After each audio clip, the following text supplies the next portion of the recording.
हरे हरे हरे राम राम राम हरे हरे हरे कृष्ण कृष्ण कृष्ण हरे हरे हरे राम राम राम हरे हरे हरे कृष्ण कृष्ण कृष्ण हरे हरे सर्वत्र गोविंद नाम संकीर्तनं गोविंद गोविंद गोपिका जीवन स्मरणं गोविंद गोविंद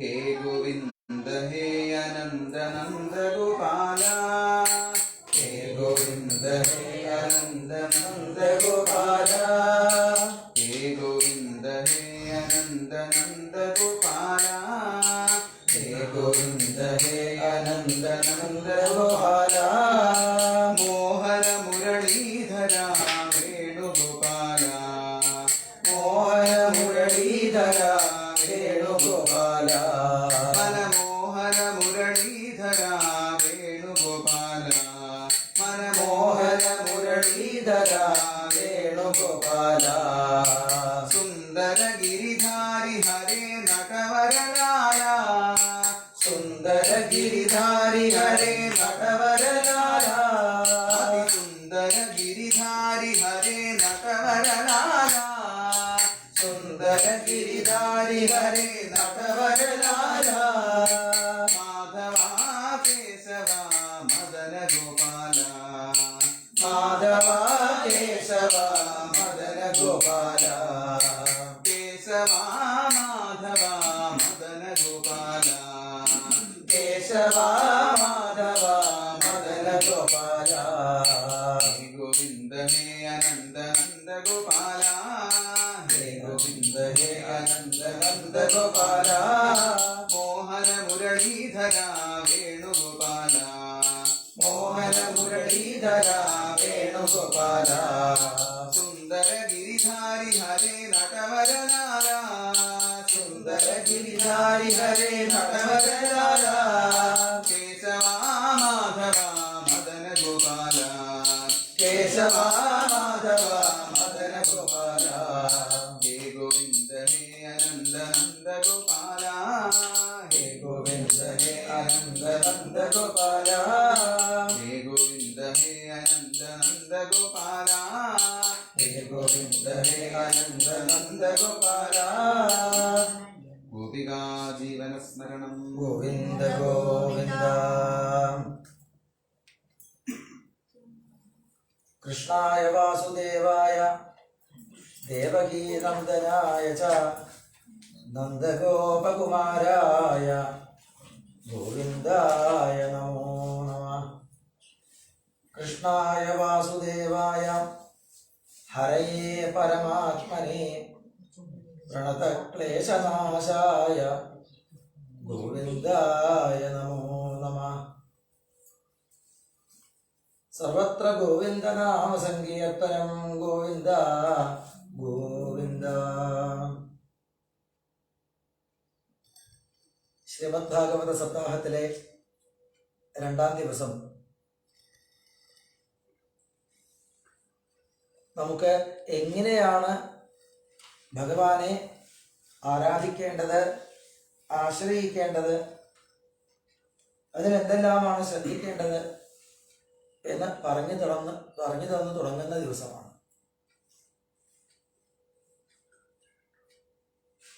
ഇന്ന് രാവിലെ നാം പാരായണം ചെയ്യാൻ തുടങ്ങിയപ്പോൾ സ്വയംഭൂമനുവിന്റെ 3 പെൺമക്കളിൽ മധ്യമയായ ദേവഹൂതിയുടെ കഥയാണ് പറഞ്ഞു തുടങ്ങിയത്.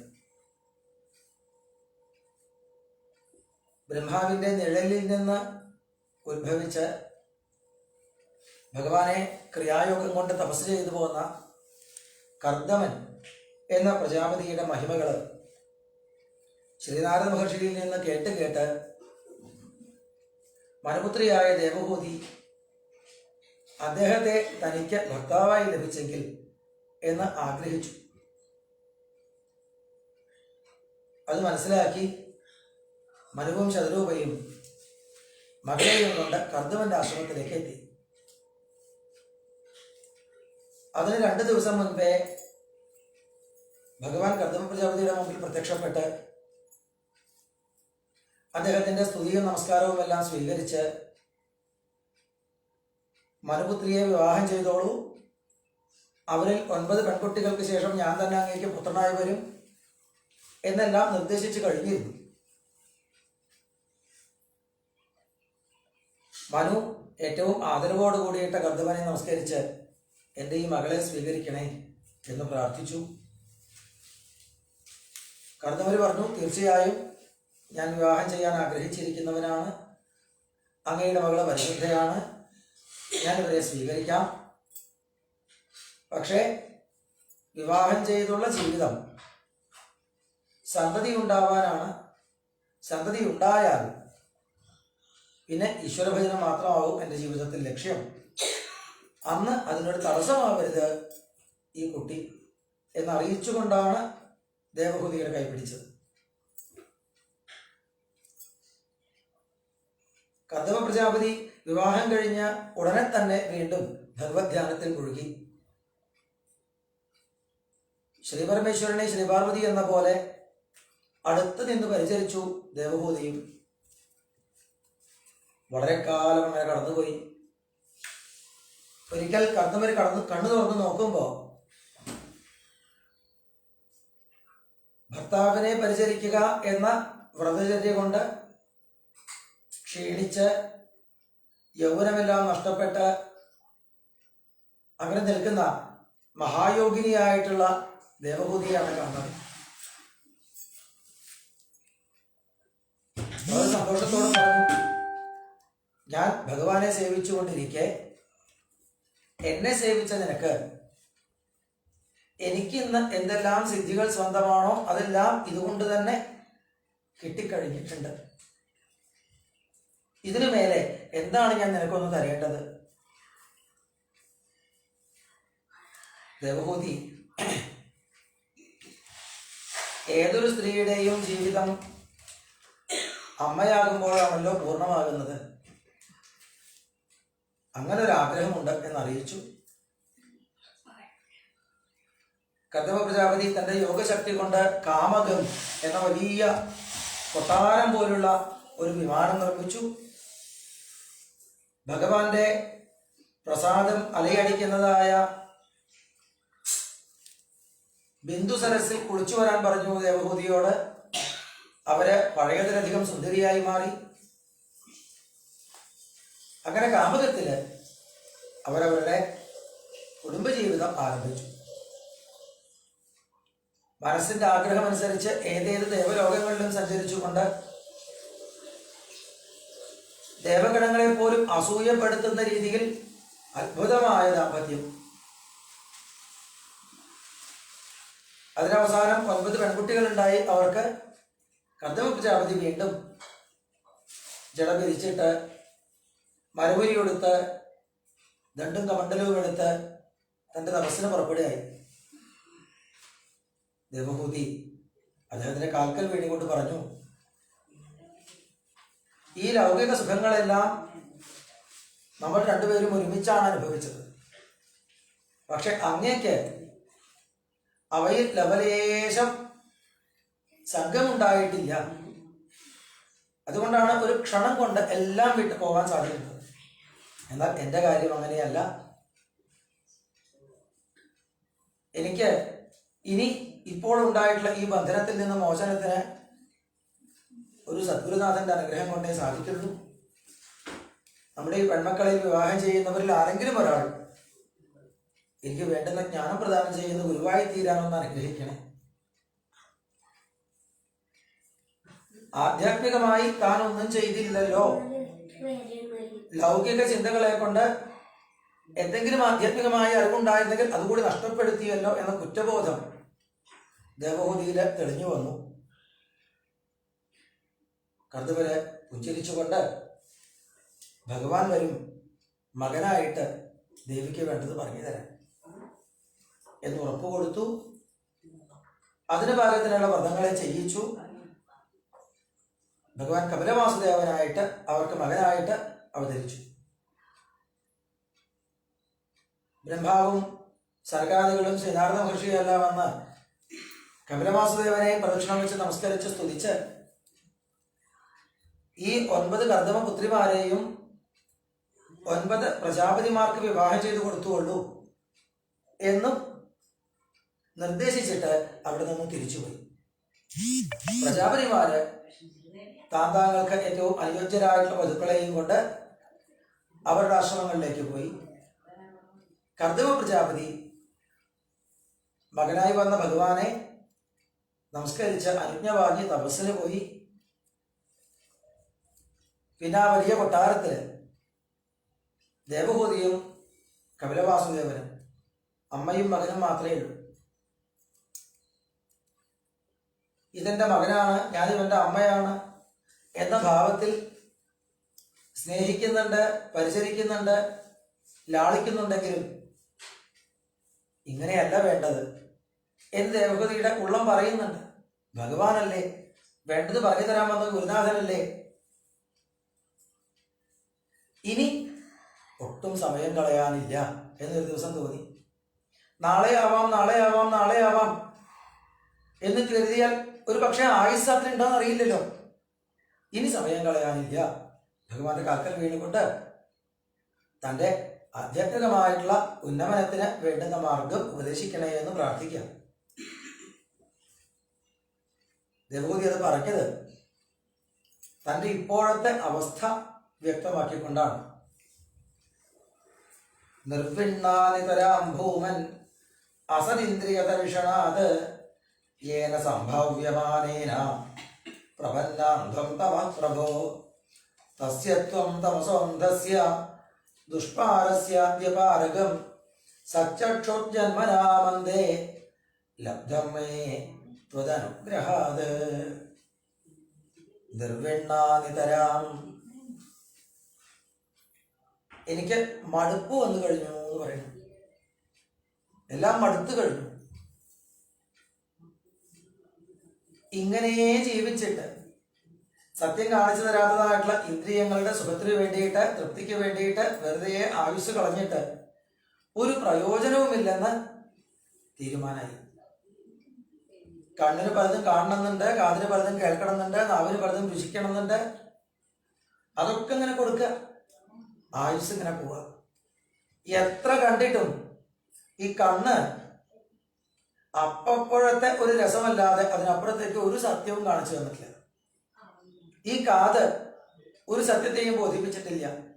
ഈ നാവ് ഒരു സത്യത്തെയും കാണിച്ചു തന്നിട്ടില്ല. ഇന്ദ്രിയങ്ങളെ പ്രീതിപ്പെടുത്തിയത് കൊണ്ട് സത്യം ബോധിക്കില്ല. ഇത് തിരിച്ചറിവുണ്ടായിരിക്കണോ? എനിക്ക് ഇത്തരം ജീവിതത്തിൽ മടുപ്പ് വന്നു കഴിഞ്ഞിരിക്കണം. എന്നെ ഇതിൽ നിന്ന് രക്ഷിക്കാൻ ഉണ്ണിയല്ലാതെ മറ്റാരുമില്ല എന്ന് പറയുന്ന അമ്മയോട് പുഞ്ചിരിച്ചുകൊണ്ട് ഭഗവാൻ കപിലവാസുദേവൻ പറഞ്ഞു, യോഗാധ്യാത്മിക പുംസാം മതോ നിശ്രേയസായ മേ അത്യന്തോ വരദരിയത്ര ദുഃഖസ്യ ച സുഖസ്യ ച. അമ്മേ, ആധ്യാത്മികമായ യോഗമാണ് ഇപ്പോൾ അമ്മയ്ക്ക് ആവശ്യം. അതുകൊണ്ടേ പൂർണ്ണത ഉണ്ടാവുള്ളൂ. സുഖം ദുഃഖം ഒരു നാണയത്തിന്റെ 2 വശങ്ങളെ പോലെ മാറി മാറി വരുന്നവ. ദുഃഖമില്ലാതാവണം, സുഖമുണ്ടാവണം എന്ന് കരുതി ജീവിച്ചാൽ ദുഃഖവും ഇല്ലാതാവില്ല, സുഖവും പൂർണ്ണമായിട്ട് കിട്ടില്ല. ഇത് രണ്ടിലേക്കും ശ്രദ്ധിക്കാതെ അതിനും അപ്പുറത്തുള്ളതാണ് അറിവിന്റെ പൂർണ്ണത. അവിടേക്ക് എത്തണമെങ്കിൽ ആധ്യാത്മികമായിട്ടുള്ള യോഗം ചെയ്യണം. പണ്ട് ഞാൻ മഹർഷിമാർക്ക്, വളരെ കാലം തപസ് ചെയ്തവർക്ക് ഉപദേശിച്ചിട്ടുള്ള ആ വിഷയം ഞാൻ ഇന്ന് അമ്മയ്ക്ക് പറഞ്ഞു തരാം.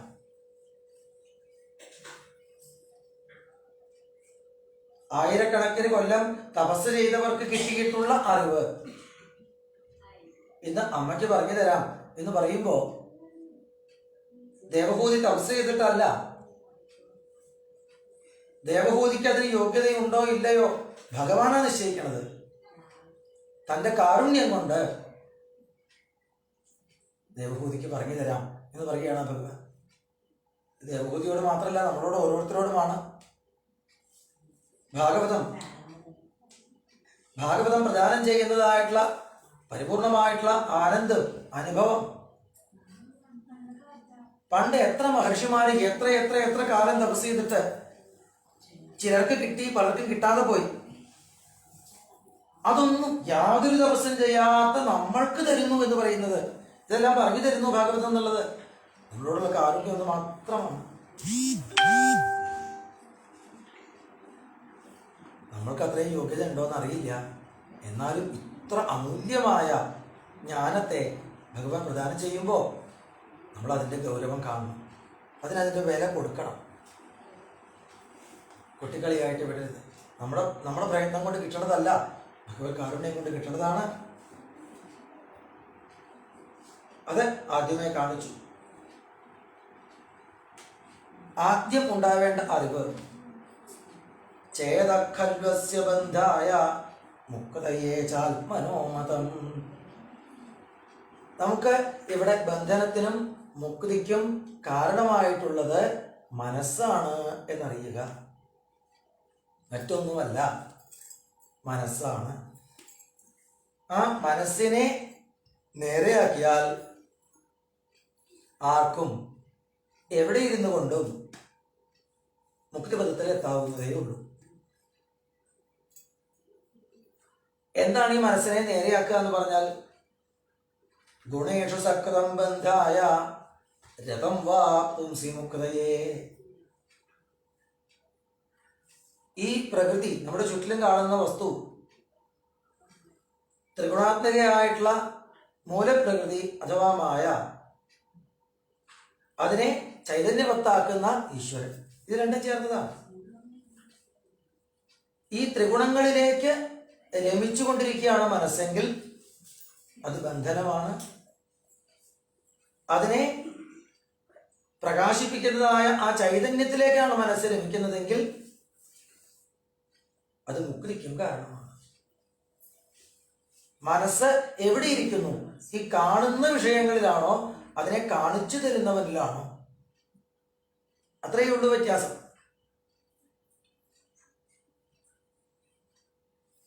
അഹം മമ അഭിമാനോക്തൈഹി കാമലോഭാദിഭിർമലൈഹി വേദം യദാ മനഃശുദ്ധം അദുഃഖമസുഖം സമം. ഞാൻ, എൻ്റെ എന്നുള്ള തോന്നലുകളിൽ നിന്ന് ഉദ്ഭവിക്കുന്നതാണ് കാമം, ക്രോധം, ലോഭം, മോഹം, മതം, മാത്സര്യം ഇവയൊക്കെ. അപ്പൊ ഇത്തരം ദുർവികാരങ്ങൾക്ക്, ഷഡ്രിപുക്കൾക്ക് കാരണമായ അഹം, മമ എന്നത് ഉള്ളിൽ നിന്ന് ഒഴിഞ്ഞു പോയാൽ പിന്നെ ഇവിടെ ദുഃഖവുമില്ല, സുഖവുമില്ല, എപ്പോഴും സമചിത്തമായിരിക്കാൻ സാധിക്കും. അതിന് പല യോഗമാർഗങ്ങളും പറയപ്പെട്ടിട്ടുണ്ടെങ്കിലും എല്ലാ മാർഗങ്ങളും തുടക്കത്തിലൊക്കെ വേറെ വേറെ വേറെയാണെന്ന് തോന്നും. കുറെ കഴിയുമ്പോൾ ഒരേ ഇടത്തേക്ക് എത്തുന്നു. ഒരുമിച്ചാണ് ഭഗവത് പദത്തിലേക്ക് നമ്മളെ നയിക്കുന്നത്. അതാണ് ഭക്തി എന്നത്. എല്ലാ യോഗമാർഗങ്ങളും ഭക്തി ഉണ്ടാക്കാൻ വേണ്ടിയിട്ടാണ്. യുജ്യമായ ഭക്തിയ ഭഗവത്യഖിലാത്മനി സദൃശോസ്തി ശിവഃ പന്ഥ യോഗിനാം ബ്രഹ്മസിദ്ധയേ. ഭക്തിയെ ആദ്യമേ ചെയ്താൽ പിന്നെ മറ്റ് യോഗമാർഗങ്ങളിലൂടെ പോയില്ല എന്നുള്ളത് കൊണ്ട് ഒരു കുഴപ്പവുമില്ല. ഭക്തിയൊന്നു മതി. പക്ഷെ എങ്ങനെയുള്ള ഭക്തിയായിരിക്കണം? അഖിലാത്മനി ഭഗവതി ഭക്തി. എല്ലാവരിലും എല്ലാത്തിലും ഇരിക്കുന്നതായ ഈശ്വരനോട് ഭക്തിയാണ്.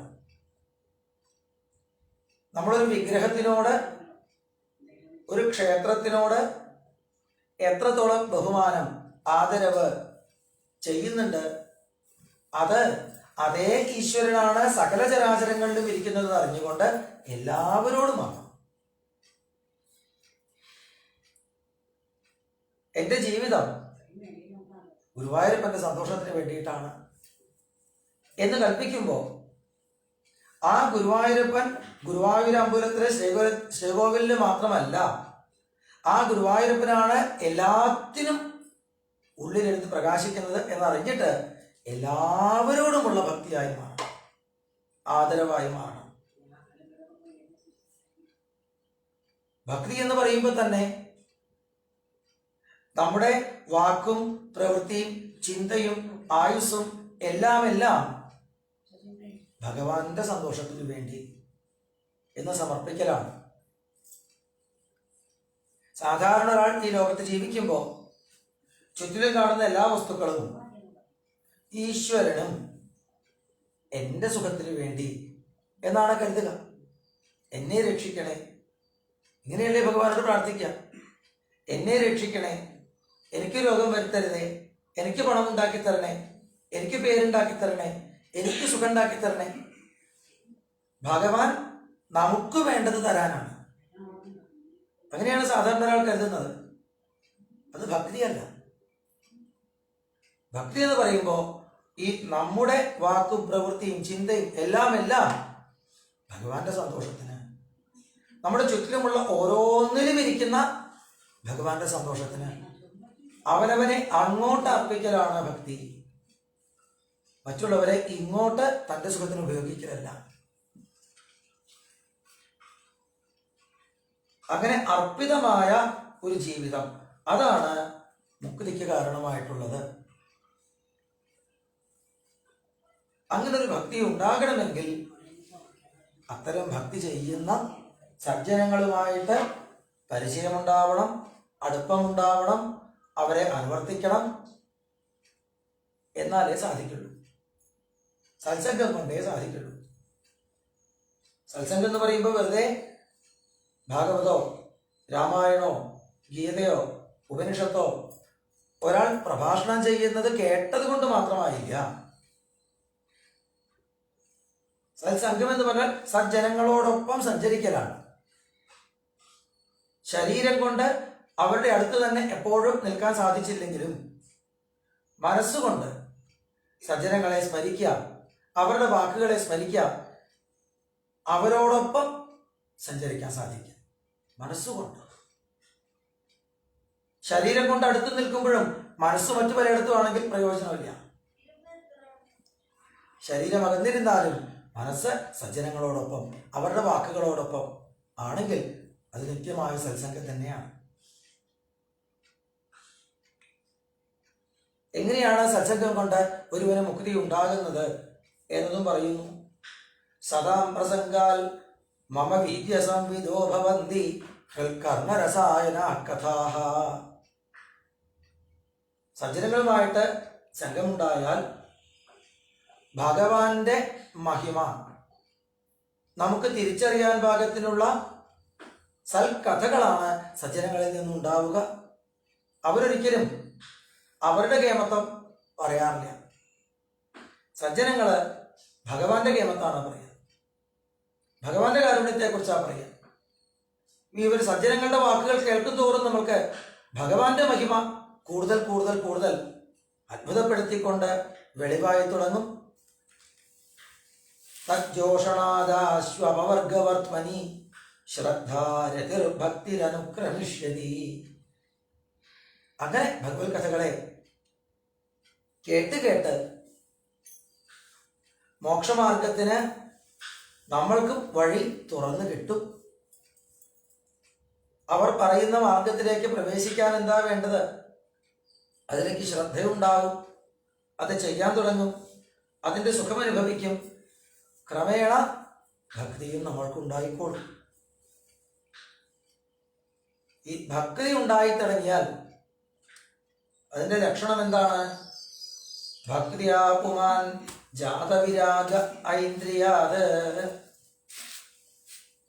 ഇന്ദ്രിയ സുഖങ്ങൾ നമ്മൾക്ക് എത്ര പ്രധാനമായിരുന്നു മുൻപേ. കണ്ണിന് സുഖം തരുന്ന കാഴ്ചകൾ കാണണം, കാതിന് നല്ല നല്ല ഇമ്പമേറുന്ന വാക്കുകൾ കേൾക്കണം, പാട്ടുകൾ കേൾക്കണം, നാവ് കൊണ്ട് ഇന്നത് തന്നെ രുചിക്കണം, ഇന്ന പോലത്തെ കുപ്പായിടണം, ഇന്ന പോലത്തെ ഇതിലെ ഞാൻ ഇരിക്കാറുള്ളൂ, ഇന്ന പോലെ ഞാൻ സഞ്ചരിക്കാറുള്ളൂ. എത്രത്തോളം നമുക്കത് പ്രധാനപ്പെട്ടതായിരുന്നു മുൻപേ അതിൻ്റെ പ്രാധാന്യം കുറഞ്ഞു കുറഞ്ഞു വരാണ്. ഭക്ഷണം, വിശപ്പിന് എന്തെങ്കിലും ഒന്ന് വേണം, അത്രയല്ലേ ഉള്ളൂ. വസ്ത്രം, അത് ശരീരത്തെ സംരക്ഷിക്കാൻ എന്തെങ്കിലും ഒന്ന് ധരിക്കണം, അത്രയല്ലേ ഉള്ളൂ. ഇന്നത് തന്നെ വേണമെന്ന നിർബന്ധം കുറഞ്ഞു കുറഞ്ഞു വരാറുള്ളത്. ഇന്ദ്രിയ സുഖങ്ങളിൽ നിന്ന് പതിയെ പതിയെ വിരക്തി ഉണ്ടാവുകയാണ്. അതല്ല മുഖ്യമായത് എന്ന തിരിച്ചറിവുണ്ടാവുകയാണ്. അതിനോടൊപ്പം ദൃഷ്ടശ്രുതാൻ മദ്രചനാനുചിന്തയാ, കാണുന്നതും കേൾക്കുന്നതുമൊക്കെ ഭഗവാന്റെ രചനകളാണ്. ഭഗവാൻ എനിക്ക് കാണാൻ വേണ്ടി കാണിച്ചു തരുന്നതാണ്. ഭഗവാൻ എനിക്ക് കേൾക്കാൻ വേണ്ടി കേൾപ്പിച്ചു തരുന്നതാണ്. ഭഗവാൻ എനിക്ക് ചെയ്യാൻ വേണ്ടി എൻ്റെ മുമ്പിലേക്ക് കൊണ്ടുവരുന്നതാണ് എന്ന് ഓരോന്നിനെ കുറിച്ചും നമുക്ക് തിരിച്ചറിവുണ്ടാവാൻ തുടങ്ങി.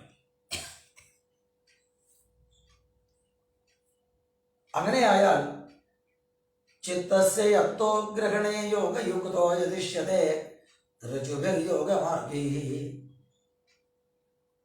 നമ്മളറിയാതെ നമ്മുടെ ചിത്തത്തെ യാതൊരു ഭഗവാനെയാണോ നാം ആരാധിക്കുന്നത് അവിടുന്ന് ഇങ്ങോട്ട് നിയന്ത്രിക്കുന്നതായിട്ട് നമുക്ക് അനുഭവം ഉണ്ടായിട്ടുണ്ട്. ഭഗവാനെ ഓർമ്മിപ്പിക്കുന്ന കാര്യങ്ങളിലേക്ക് എൻ്റെ കണ്ണുകളെ കൊണ്ടുപോകണുള്ളൂ, എൻ്റെ കാതുകളെ കൊണ്ടുപോകണുള്ളൂ, എൻ്റെ മനസ്സിനെ കൊണ്ടുപോകണുള്ളൂ. എൻ്റെ മനസ്സിനെ ഭഗവാൻ നിയന്ത്രിക്കാൻ തുടങ്ങിയിരിക്കണു, ഇനി കൈവിടില്ല എന്ന് അവനവന് ഉറപ്പായി. നമ്മുടെ പഴയ സ്വഭാവം ഓർത്താൽ മനസ്സ് ഇതിലേക്കെല്ലാം ഓടിപ്പോവേണ്ടതാണ്. പക്ഷെ അങ്ങനെയൊന്നും പോകുന്നില്ല ഇപ്പോഴെങ്കിൽ ഭഗവാന്റെ ഒരു കാരുണ്യം നമ്മുടെ കഴിവായിട്ട് ഒരിക്കലും തോന്നില്ല. ഭഗവാന്റെ കാരുണ്യം തന്നെ പൊതിഞ്ഞു സൂക്ഷിച്ചിട്ടുള്ളതായി അനുഭവമായി തരുന്നു. ഭഗവാൻ ഇത്രത്തോളം നമ്മളെ സ്നേഹിക്കുമ്പോൾ ഇനി ഇവന് ദുഃഖങ്ങൾ ഉണ്ടാവരുത്, നിത്യാനന്ദത്തിലേക്ക് എത്രയും വേഗം എത്തിക്കണം എന്ന് ഭഗവാൻ ആഗ്രഹിക്കുമ്പോൾ അതനുസരിക്കാനല്ലാതെ വീണ്ടും വിഷയങ്ങളിലേക്ക് പോവാൻ ഒട്ടും തന്നെ ആഗ്രഹമില്ലാതാവും. വിഷയങ്ങളെ സേവിക്കാതെയാവും. അസേവയായം പ്രകൃതി ഗുണാനാം, പ്രകൃതി അപ്പോഴും ത്രിഗുണാത്മിക തന്നെയാണ്. സാത്വികായതും രാജസായതും താമസായതും നമ്മുടെ ചുറ്റിലും ഉണ്ടാവും. പക്ഷെ അതിനെയൊന്നും നമ്മൾ സേവിക്കുകയില്ല. ജ്ഞാനേന വൈരാഗ്യ വിജൃംഭിതേന, പൂർണ്ണമായിട്ടും ഭഗവാൻ എന്ന സത്യം തൊട്ടടുത്തുള്ളതായി അനുഭവിച്ചുകൊണ്ട് അതല്ലാതെ മറ്റൊന്നും തനിക്ക് വേണ്ട എന്ന് തിരിച്ചറിഞ്ഞുകൊണ്ട് ജീവിക്കും. യോഗേന മയ്യർപ്പിതയാ ച ഭക്തിയാ, ഭഗവാന് വേണ്ടി, ഭഗവാനിലേക്ക് എത്താൻ വേണ്ടി, ഭഗവാന്റെ സന്തോഷത്തിന് വേണ്ടി ജീവിക്കുന്നതും തൻ്റെ കഴിവല്ല, ഭഗവാൻ ചെയ്യിക്കുന്നതാണ്. ഞാൻ നാമം ജപിക്കണോ, ഞാൻ ഭാഗവതം വായിക്കണോ, ഞാൻ ധ്യാനിക്കണമെന്നൊന്നും തോന്നിയില്ല. എപ്പോഴും നാമം ജപിക്കുന്നുണ്ടെങ്കിലും അത് ഭഗവത് കാരുണ്യം കൊണ്ട് ഞാനെന്ന് ഉയർന്നു വരികയേ ഇല്ലാത്തൊരവസ്ഥയിൽ അവസാനം മാം പ്രത്യേകാത്മാനമിഹാവരുന്ധേ, ഉള്ളിൽ ഞാനെന്ന് പ്രകാശിക്കുന്ന ആ ബോധത്തിലേക്ക് ക്രമേണ ചെന്നടങ്ങും ഏതൊരാളും. സത്സംഗം കൊണ്ട് ഇത് സാധിക്കുന്നതാണ്. ഭഗവത് കഥാശ്രവണം കൊണ്ട് ഇത് സാധിക്കുന്നതാണ് എന്നൊക്കെ ഭഗവാൻ കപിലവാസുദേവൻ പറയുമ്പോൾ അമ്മ ദേവഹൂതി ചോദിച്ചു, ഭക്തി പലതരത്തിലും കാണാറുണ്ടല്ലോ, ഏതാണ് ഉത്തമമായ ഭക്തി, നിന്നിലേക്ക് എത്താൻ കഴിവുള്ളത്, എനിക്ക് ചെയ്യാൻ സാധിക്കുന്നത്? ഭഗവാൻ പറഞ്ഞു, അതിമിത്ത ഭാഗവതി ഭക്തി സിദ്ധേർഗരീയസി, ഭഗവാന് വേണ്ടി ജീവിക്കാം, അതാണ് ഭക്തി. എന്തിനു വേണ്ടി എന്ന് ആരെങ്കിലും ചോദിച്ചാൽ ഒരു നിമിത്തവും പറയാനില്ല, ഒരു കാരണവും പറയാനില്ല. എന്തിനാ നാമം ജപിക്കണത്? നാമം ജപിക്കേണ്ടതാണല്ലോ, അതുകൊണ്ട് ജപിക്കണം. അല്ലാതെ എന്തെങ്കിലും കിട്ടാൻ വേണ്ടിയല്ല. ഭഗവാനെ പൂജിക്കേണ്ടതാണല്ലോ, അതുകൊണ്ട് പൂജിക്കുന്നു. എന്തെങ്കിലും കിട്ടാൻ വേണ്ടിയല്ല, എന്തെങ്കിലും മാറ്റം വരാൻ വേണ്ടിയല്ല. അങ്ങനെ യാതൊരു കാരണവും പറയാനില്ലാതെ തന്നെ ഭഗവത് പദത്തിൽ ഭക്തി ചെയ്യുന്നതാണ് ഏറ്റവും ഉത്തമമായത്. നമ്മുടെ ഉള്ളില് ആയിരക്കണക്കിന് ജന്മങ്ങളായിട്ട് ചെയ്തു കൂട്ടിയ കർമ്മങ്ങളുടെ ബാക്കി കിടപ്പുണ്ടാവും. അത് വീണ്ടും മുളച്ചു വരാനുള്ള സാഹചര്യമേ ഉണ്ടാവില്ല. ഭഗവത് ഭക്തിയില് എന്നാണോ ജ്ഞാനം പ്രകാശിക്കുന്നത് ആ നിമിഷം അതെല്ലാം ഭഗവാന്റെ ലീല തന്നെയാണ് എന്ന ജ്ഞാനത്തിൽ എങ്ങനെയാ ഉണങ്ങിയ പുല്ല് അഗ്നിയിൽ ജ്വലിച്ച് വലിയ പ്രകാശമാവുന്നത്? ഒരു പ്രദേശം മുഴുവൻ പുല്ലാണ്, ഉണങ്ങി നിൽക്കുകയാണ്. ഒരറ്റത്തിന് ചെറുതായിട്ട് തീയിട്ടാൽ അത് മുഴുവൻ കത്തി വലിയൊരു പ്രകാശമായി മാറുന്നില്ലേ? അതുപോലെ മുൻപേ ഈശ്വരൻ എന്നാൽ എന്താണെന്ന് അറിയാത്ത ഒരു സമയം മറ്റെന്തൊക്കെയോ ചിന്തകളും വികാരങ്ങളും ഉള്ളിൽ ഉണ്ടായിരുന്നു. അതിൻ്റെയൊക്കെ ബാക്കി കിടക്കുന്നുണ്ടാവാം ഇപ്പോഴും. പക്ഷെ എപ്പോൾ ഭഗവാൻ എന്താണെന്ന് ആ ജ്ഞാനം പ്രകാശിക്കുന്നു, എല്ലാം ഇതുവരെ കണ്ടതും കേട്ടതും അനുഭവിച്ചതും ചിന്തിച്ചതും എല്ലാം ആ ഭഗവാൻ തന്നെയാണെന്ന് വലിയൊരു പ്രകാശമായി മാറും. അതിൽ ഒന്നായി തീരും. നമ്മൾ ഭഗവാനെ സേവിക്കുന്നത് പ്രത്യേകിച്ച് ഏതെങ്കിലും ഒരു ആഗ്രഹത്തിന് വേണ്ടിയല്ല എങ്കിൽ അത്തരം ഭക്തന്മാര് ധാരാളം ഈ ലോകത്തുണ്ട്. നൈകാത്മതാമേ സ്പൃഹയന്തി കേചിൽ മത്പാദസേവ അഭിരത മദീഹ യന്യോന്യതോ ഭാഗവത പ്രസജ്യ സഭാജയന്തേ മമ പൗരുഷാണി. ഭഗവാന്റെ ആൾക്കാര്, ഭാഗവതന്മാര് ഒന്നും കൊതിക്കുന്നില്ല, ഒന്നും ആവശ്യപ്പെടുന്നില്ല ഭഗവാനോട്. പരസ്പരം കണ്ടാൽ ഭഗവാന്റെ മഹിമ പറയാന്നല്ലാതെ താന്താങ്ങളുടെ ജീവിതം, അതിലെ പോരായ്മകള്, അത് നേരെയാവാനുള്ള മാർഗം ഇതൊന്നും ചർച്ച ചെയ്യാറേയില്ല. പശ്യന്തി തേ മേ രുചിരാണ്യംബസന്ത പ്രസന്നവക്ത്ര അരുണലോചനാനി രൂപാണി ദിവ്യാനി വരപ്രദാനി. അവർ ചുറ്റിലും കാണുന്നതൊക്കെ ഭഗവത് സ്വരൂപങ്ങളെയാണ്. ഏത് രൂപം കണ്ടാലും ആ രൂപത്തിൽ എൻ്റെ ഗുരുവായൂരപ്പനാണ്. വരപ്രദങ്ങളായിട്ടേ കാണുന്നുള്ളൂ. ഒരു വസ്തുവിനെ മോശമായിട്ട് കാണുന്നില്ല, വേണ്ടാത്തതായിട്ട് കാണുന്നില്ല. മുമ്പേ ലൗകിക ജീവിതത്തിൽ അങ്ങനെയല്ല, നല്ലത് ചീത്ത എന്ന വേർതിരിവുണ്ടായിരുന്നു. എന്നാൽ ഭാഗവതനാകുന്നതോട് കൂടിയിട്ട് എല്ലാം എന്തോ ഒരു നന്മയ്ക്ക് വേണ്ടിയാണ്, എന്തോ ഒരു നല്ലത് തരാൻ വേണ്ടിയിട്ടാണ് ഭഗവാൻ ഇങ്ങനെ പെരുമാറുന്നത്, ഇങ്ങനെ ചെയ്യിക്കുന്നത്. എന്തും നന്നായിട്ടേ കാണുള്ളൂ, വരപ്രദമായിട്ടേ കാണുള്ളൂ. സാകം വാചം സ്പൃഹണീയാം വദന്തി. അവരുടെ നാവിൽ നിന്ന് സാധാരണക്കാർക്ക് കൊതി തോന്നുന്നത് പോലെയുള്ള വാക്കുകളെ പുറത്തു വരുള്ളൂ. സ്പൃഹണീയമായിട്ടുള്ള വാക്ക്, കൊതിപ്പിക്കുന്ന വാക്ക്. സാധാരണക്കാരുടെ ജീവിതത്തിന്റെ നിലവാരത്തിൽ നോക്കിയാൽ ഒരാൾക്ക് പണം കുറവാണ്, അതല്ലെങ്കിൽ രോഗമാണ്, അല്ലെങ്കിൽ ഒറ്റപ്പെട്ടിരിക്കുകയാണ്, വളരെ കഷ്ടപ്പെടുകയാണ് അയാള് എന്നാവും സാധാരണക്ക് പറയാം. പക്ഷേ അയാളോട് ചോദിക്കും എന്താണ് അയാളുടെ ജീവിതം.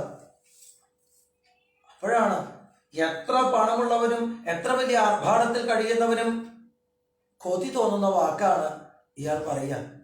സുഖമാണ്, തൃപ്തിയാണ്, ഒന്നിനും ഒരു കുറവില്ല. എത്ര വലിയ കൊട്ടാരത്തിൽ കഴിയുന്നവനും ഈ വാക്ക് പറയാൻ പറ്റണില്ല. എന്നാൽ ഭഗവാനെ സദാ അനുഭവിച്ചു കൊണ്ടിരിക്കുന്ന ഒരാൾക്ക് ഏതവസ്ഥയിലും, പുറമെ ഏതവസ്ഥയിലും പൂർണ്ണ തൃപ്തിയുടെ വാക്കേ പറയാനുണ്ടാവുള്ളൂ, നിറവിന്റെ വാക്കേ പറയാനുണ്ടാവുള്ളൂ.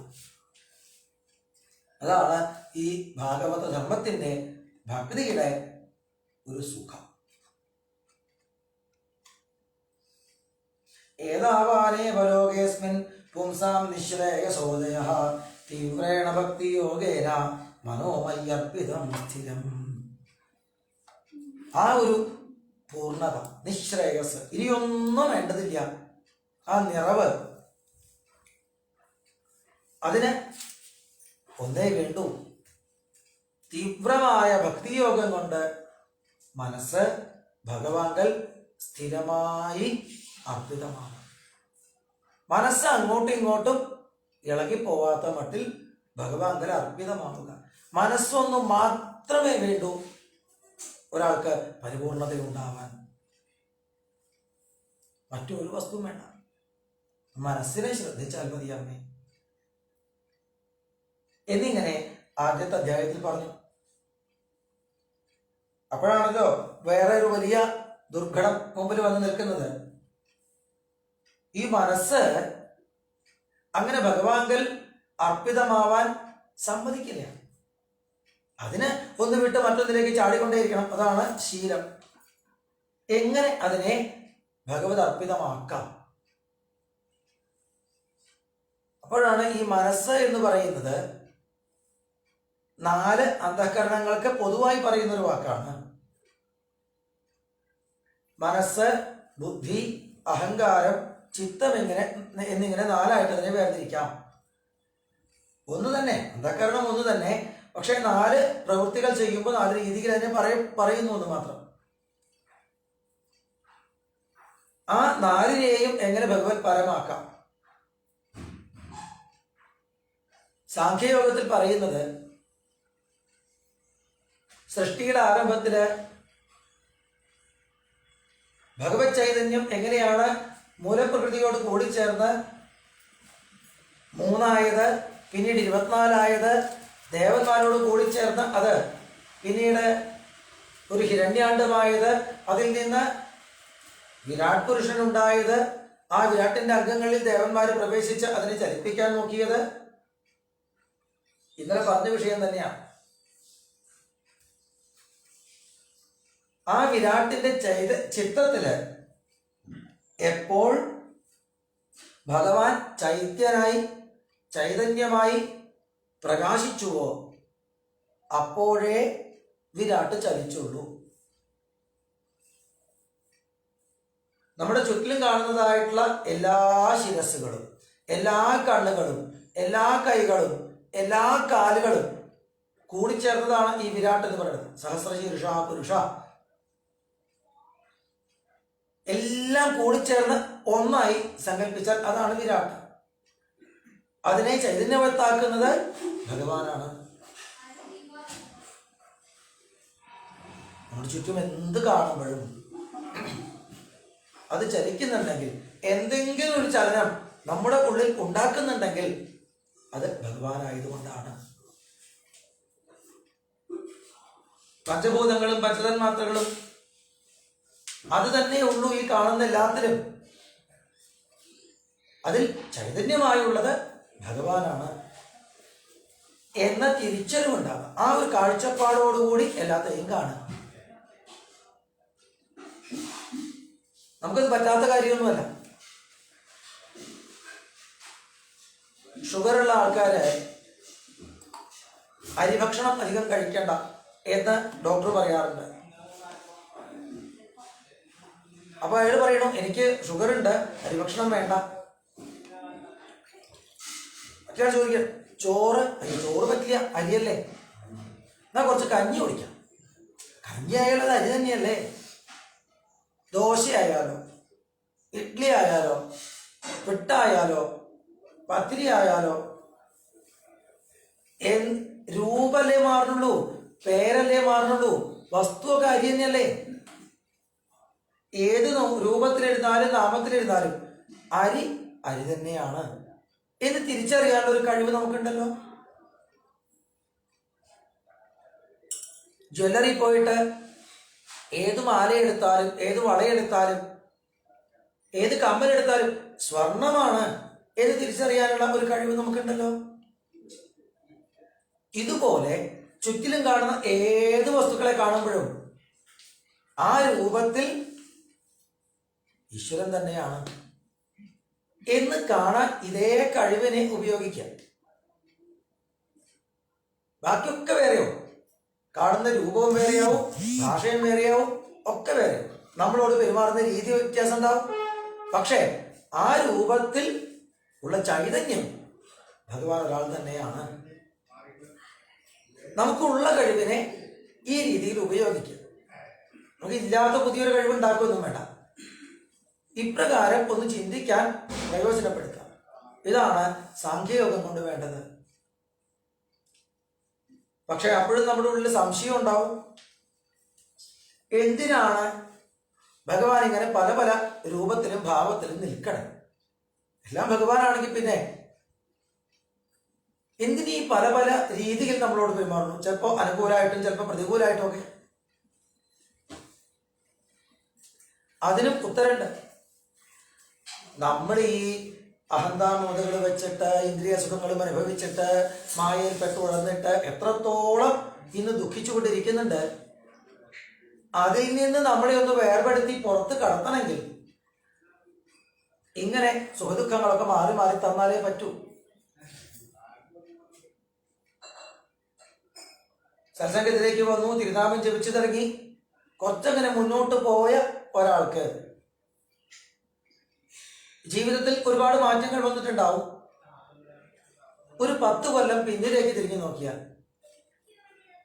മഹാത്മ്യത്തിന്റെ അന്ന് കാലഘട്ടം പറഞ്ഞില്ലേ, ഒരു 20 കൊല്ലം മുമ്പത്തെ നമ്മളുടെ ജീവിതം ആലോചിച്ചാൽ ഭാഗവതത്തിന് എത്ര മഹിമയുണ്ട് എന്നുള്ളത് ഇനി വേറെ ആരും പറഞ്ഞു തരുമൊന്നും വേണ്ട എന്ന് അദ്ദേഹം പറഞ്ഞില്ലേ. അതുപോലെ ഒന്ന് പിന്നാക്കം ചിന്തിച്ചു നോക്കിയാൽ അന്ന് പല സുഖങ്ങളും ദുഃഖങ്ങളും മാറി മാറി വന്നിരുന്നു. പക്ഷെ ഇന്ന് ചിന്തിക്കുമ്പോൾ അതെല്ലാം അന്ന് അങ്ങനെ വന്നത് നന്നായി. അത്തരം ദുഃഖങ്ങള്, ഒറ്റപ്പെടലുകള് ജീവിതത്തിൽ വന്നത് നന്നായി. അതുകൊണ്ടല്ലേ ഞാൻ നാമം ജപിച്ചത്, അതുകൊണ്ടല്ലേ ഞാൻ ഭാഗവതത്തിന്റെ മുമ്പിലേക്ക് വന്നത് എന്നിനി ചിന്തിക്കാൻ പറ്റും. ചിന്തിച്ചു നോക്കൂ, ജീവിതത്തിൽ ഒരു തരത്തിലുള്ള പ്രശ്നങ്ങളും വന്നില്ലായിരുന്നു എന്നിരിക്കട്ടെ, ഇങ്ങനെ അനുകൂലമായിട്ട് മാത്രമേ എല്ലാം ഉണ്ടായിരുന്നുള്ളൂ എന്നിരിക്കട്ടെ, നമ്മളെ എത്രത്തോളം അഹങ്കരിച്ചിട്ടുണ്ടാവും, എത്രത്തോളം വഷളായിട്ടുണ്ടാവും, എത്രത്തോളം മറ്റുള്ളവർക്ക് ഉപദ്രവകാരിയായി മാറിയിട്ടുണ്ടാവുമെന്ന്. ഒരു കൊച്ചുകുട്ടിയെ നമ്മൾ ചീത്ത പറയാതെ തല്ലാതെ ലാളിച്ച് ലാളിച്ച് ലാളിച്ച് മാത്രം വളർത്തിക്കൊണ്ട് വന്നാൽ എന്താ ഉണ്ടാകുന്നത് നമുക്കറിയാം. നമ്മൾ നമ്മുടെ ചുറ്റിലും കണ്ടതാണ്. നമ്മളൊരാളും ഈ 40 വയസ്സ് അല്ലെങ്കിൽ 50 വയസ്സ് വരേക്കും അങ്ങനെയാണ് വളർത്തപ്പെട്ടിരുന്നതെങ്കിൽ ലാളന കൊണ്ട് 5-8 വയസ്സാകുമ്പോഴേക്കും തന്നെ ഒരു കുട്ടി എത്രത്തോളം കേടുവരണം. അപ്പൊ ഈ 50 വയസ്സ് വരേക്കും ലോകം നമ്മളെ ലാളിച്ചിട്ടേ ഉള്ളുവായിരുന്നെങ്കിൽ നമ്മൾ എത്രത്തോളം കേടുവരുമായിരുന്നു ചിന്തിച്ചു നോക്കൂ. വിപരീതമായിട്ട് പ്രതികൂലമായിട്ട് പലതും ജീവിതത്തിൽ വന്നതുകൊണ്ടാണ് നമുക്ക് എന്തെങ്കിലും മാറ്റം വന്നത്. എന്തെങ്കിലും ഒരു നന്മ ഉണ്ടായിട്ടുണ്ടെങ്കിൽ അപ്പൊ അതൊക്കെ നന്നായി എന്ന് ഇന്ന് ചിന്തിക്കാൻ പറ്റും. അതുപോലെ ഇനിയും ജീവിതത്തിൽ എന്തെല്ലാം അനുകൂലമായിട്ടും പ്രതികൂലമായിട്ടും വരും, അവയെല്ലാം നമ്മുടെ നന്മയ്ക്ക് തന്നെയാണ്. അത് തരാൻ വേണ്ടിയാണ് ഭഗവാൻ പല പല ഭാവത്തിൽ നിൽക്കുന്നത്. നമുക്കൊരാൾക്കല്ല, നമ്മുടെ ചുറ്റിലും എത്ര പേര് ഇനിയുമുണ്ട്. അവർക്ക് എല്ലാവർക്കും ഇതുപോലെ സുഖവും ദുഃഖവും മാറി മാറി കൊടുക്കാനാണ് ഭഗവാൻ ഈ പല പല ഭാവങ്ങളിൽ വിശ്വരൂപരായിരിക്കുന്നത് എന്ന തിരിച്ചറിവുണ്ടാവുമ്പോൾ നമുക്ക് സംശയങ്ങളില്ലാതാവും. എല്ലാം ഭഗവാനാണെന്ന് അറിഞ്ഞു, പല പല ഭാവത്തിൽ ഇരിക്കുന്നത് നമ്മളോടുള്ള കാരുണ്യം കൊണ്ടാണ് എന്നറിഞ്ഞു. അങ്ങനെ നമ്മളെ സ്നേഹിക്കുന്ന ആ ഈശ്വരനെ പക്ഷെ നമുക്ക് തിരിച്ചങ്ങോട്ടൊന്ന് കാണാനോ അറിയാനോ സ്നേഹിക്കാനോ പറ്റണില്ലല്ലോ എന്ന ഒരു സങ്കടം അപ്പോൾ ഉള്ളില് വല്ലാതെ ഇങ്ങനെ തേങ്ങലുണ്ടാക്കി തന്നു. ഈശ്വരനെ അറിയാൻ പുറമെ ഈ പ്രകൃതിയിലേക്ക് നോക്കിയിട്ട് കാര്യമില്ല. എല്ലാത്തിലും ഈശ്വരനാണെന്ന് പറയുമ്പോഴും എന്താണ് ഈശ്വരൻ എന്ന് ഇത് കാണിച്ചു തരില്ല.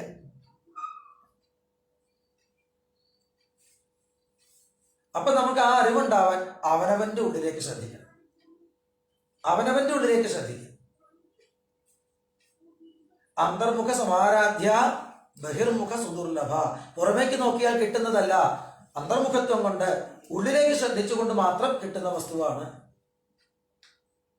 അവനവന്റെ ഉള്ളിലേക്ക് പടിപടിയായിട്ട് ശ്രദ്ധ ഉറപ്പിക്കാനാണ് യമം, നിയമം, ആസനം, പ്രാണായാമം തുടങ്ങിയ പടികളിലൂടെ അഷ്ടാംഗയോഗ സാധന എന്നത് പറഞ്ഞിരിക്കുന്നു. തൃതീയത്തില് 28ാമത്തെ അധ്യായത്തില് അതാണ് നമുക്ക് പറഞ്ഞു തരാം. പടിപടിയായിട്ട് നമ്മളുടെ ഈ മനസ്സിനെ അവനവന്റെ ഉള്ളിൽ ഈശ്വരന്റെ ഒരു സുന്ദരമായ രൂപത്തെ സങ്കല്പിച്ച് അതിനെ രസിച്ച് അതിനെ ധ്യാനിച്ച് അതിലേക്ക് ലയിക്കാൻ പാകത്തിന് മനസ്സിനെ ഉള്ളിൽ തന്നെ പിടിച്ചു നിർത്തുക. ഭഗവത് ധ്യാനം കൊണ്ട് പാദം തുടങ്ങി ഭഗവാന്റെ തിരുമുഖത്തുള്ള പുഞ്ചിരി വരേക്കും ക്രമേണ ധ്യാനിച്ച് ധ്യാനിച്ച് എപ്പോഴാണോ ആ പുഞ്ചിരിയിൽ നമ്മളുടെ മനസ്സ് എത്തുന്നത്, മനസ്സ് പിന്നെ മറ്റെവിടേക്കും പോവാതെ അവിടെ ലയിച്ചു നിൽക്കും.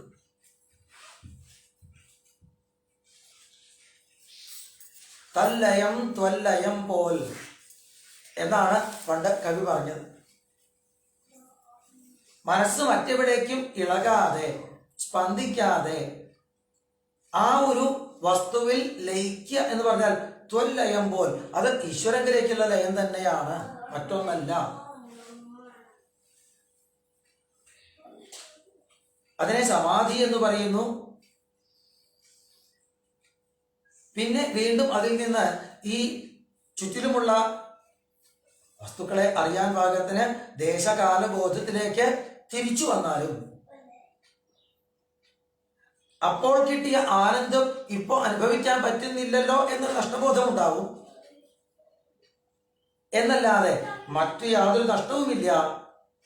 നമുക്ക് വളരെ വലിയൊരു തിരിച്ചറിവ് പക്ഷെ ഒപ്പം കിട്ടിയിട്ടുമുണ്ടാവും. ഞാനും ഈശ്വരനും വേറെ വേറെ ഇല്ലാത്ത ഒരാനന്ദത്തിലാണ് കുറേ സമയം കടന്നു പോയത്. ധ്യാന ധ്യാത്ര ധ്യേയ രൂപങ്ങൾ ഒന്നായി. ഈശ്വരൻ എന്ന് പറയുന്നത് എന്താണെന്ന് അനുഭവമായി, ഞാൻ എന്ന് പറയുന്നത് എന്താണെന്ന് അനുഭവമായി. ഞാനും ഈശ്വരനും ഒന്ന് തന്നെ, ഒരേ അനുഭവമാണ് എന്ന് തീരുമാനമായി. ഒരു സദ്ഗുരുനാഥനായിട്ട് ഭഗവാൻ മുന്നിൽ വന്ന് പറയും, തത്വമസി, അത് നീ തന്നെയാണ്, അത് നീയും വേറെയല്ല എന്ന് പറഞ്ഞു തരുന്നതോട് കൂടിയിട്ട് അന്വേഷണം അവസാനിച്ചു. എങ്ങനെയാണ് സമുദ്രത്തിൽ നിന്ന് ഉയർന്നു പൊങ്ങുന്നതായിട്ടുള്ള നീരാവി അന്തരീക്ഷത്തിലെ രജസ്സിനോട് കൂടിച്ചേർന്ന് വായുവിന്റെ പ്രവാഹത്താൽ നിയന്ത്രിക്കപ്പെട്ട് അങ്ങ് ദൂരെ എവിടെയോ മേഘങ്ങളായി മലകളിൽ പെയ്തിട്ട് പല പല നീർച്ചാലുകളായി ഒഴുകി ഒഴുകി ഒഴുകി അവസാനം അതേ സമുദ്രത്തിലേക്ക് ചെന്ന് ലയിക്കുന്നതോട് കൂടിയിട്ട് ഇനി ഒഴുക്കില്ല എന്നായിത്തീരുന്നത്. എവിടെ നിന്നാണോ ആരംഭിച്ചത്, തൻ്റെ സ്വത്വം എന്താണോ അതിലേക്ക് തിരിച്ചെത്തുന്നതോടുകൂടി അന്വേഷണം അവസാനിച്ചു. അതേപോലെ ഈ തിരിച്ചറിവില്, തത്വമസി എന്ന ഗുരുവാക്യത്തിൽ നിന്നുണ്ടാവുന്ന തിരിച്ചറിവില് അന്വേഷണം അവസാനിച്ചു. ഇനി കർമ്മങ്ങൾ എന്തൊക്കെയോ കുറച്ച് ബാക്കിയുണ്ട്. ചെയ്യാനുള്ളത് ചെയ്തു തീർക്കുക, അനുഭവിക്കാനുള്ളത് അനുഭവിച്ചു തീർക്കുക. എല്ലാത്തിനും ഒരു സാക്ഷിയായി മാറി നിന്നുകൊണ്ട് ഇത് ചെയ്തു തീർക്കൽ മാത്രം. അങ്ങനെ ഇരിക്കുന്ന അവസ്ഥയാണ് കർമ്മയോഗം എന്ന് പറയപ്പെടുന്നത്. അത് തന്നെയാണ് സാത്വിക ഭക്തി എന്നറിയപ്പെടുന്നത്. ഭക്തി എന്നൊക്കെ പറഞ്ഞാൽ താമസഭക്തി, രാജസഭക്തി, സാത്വിക ഭക്തി, അതിനുമപ്പുറം നിർഗുണ ഭക്തി അഥവാ ഭക്തി യോഗം എന്നൊക്കെയുണ്ട്.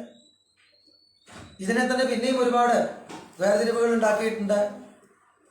82 തരത്തിലൊക്കെ ഭക്തിയെക്കുറിച്ച് പറയുന്നുണ്ട്. വ്യാഖ്യാതാക്കള്.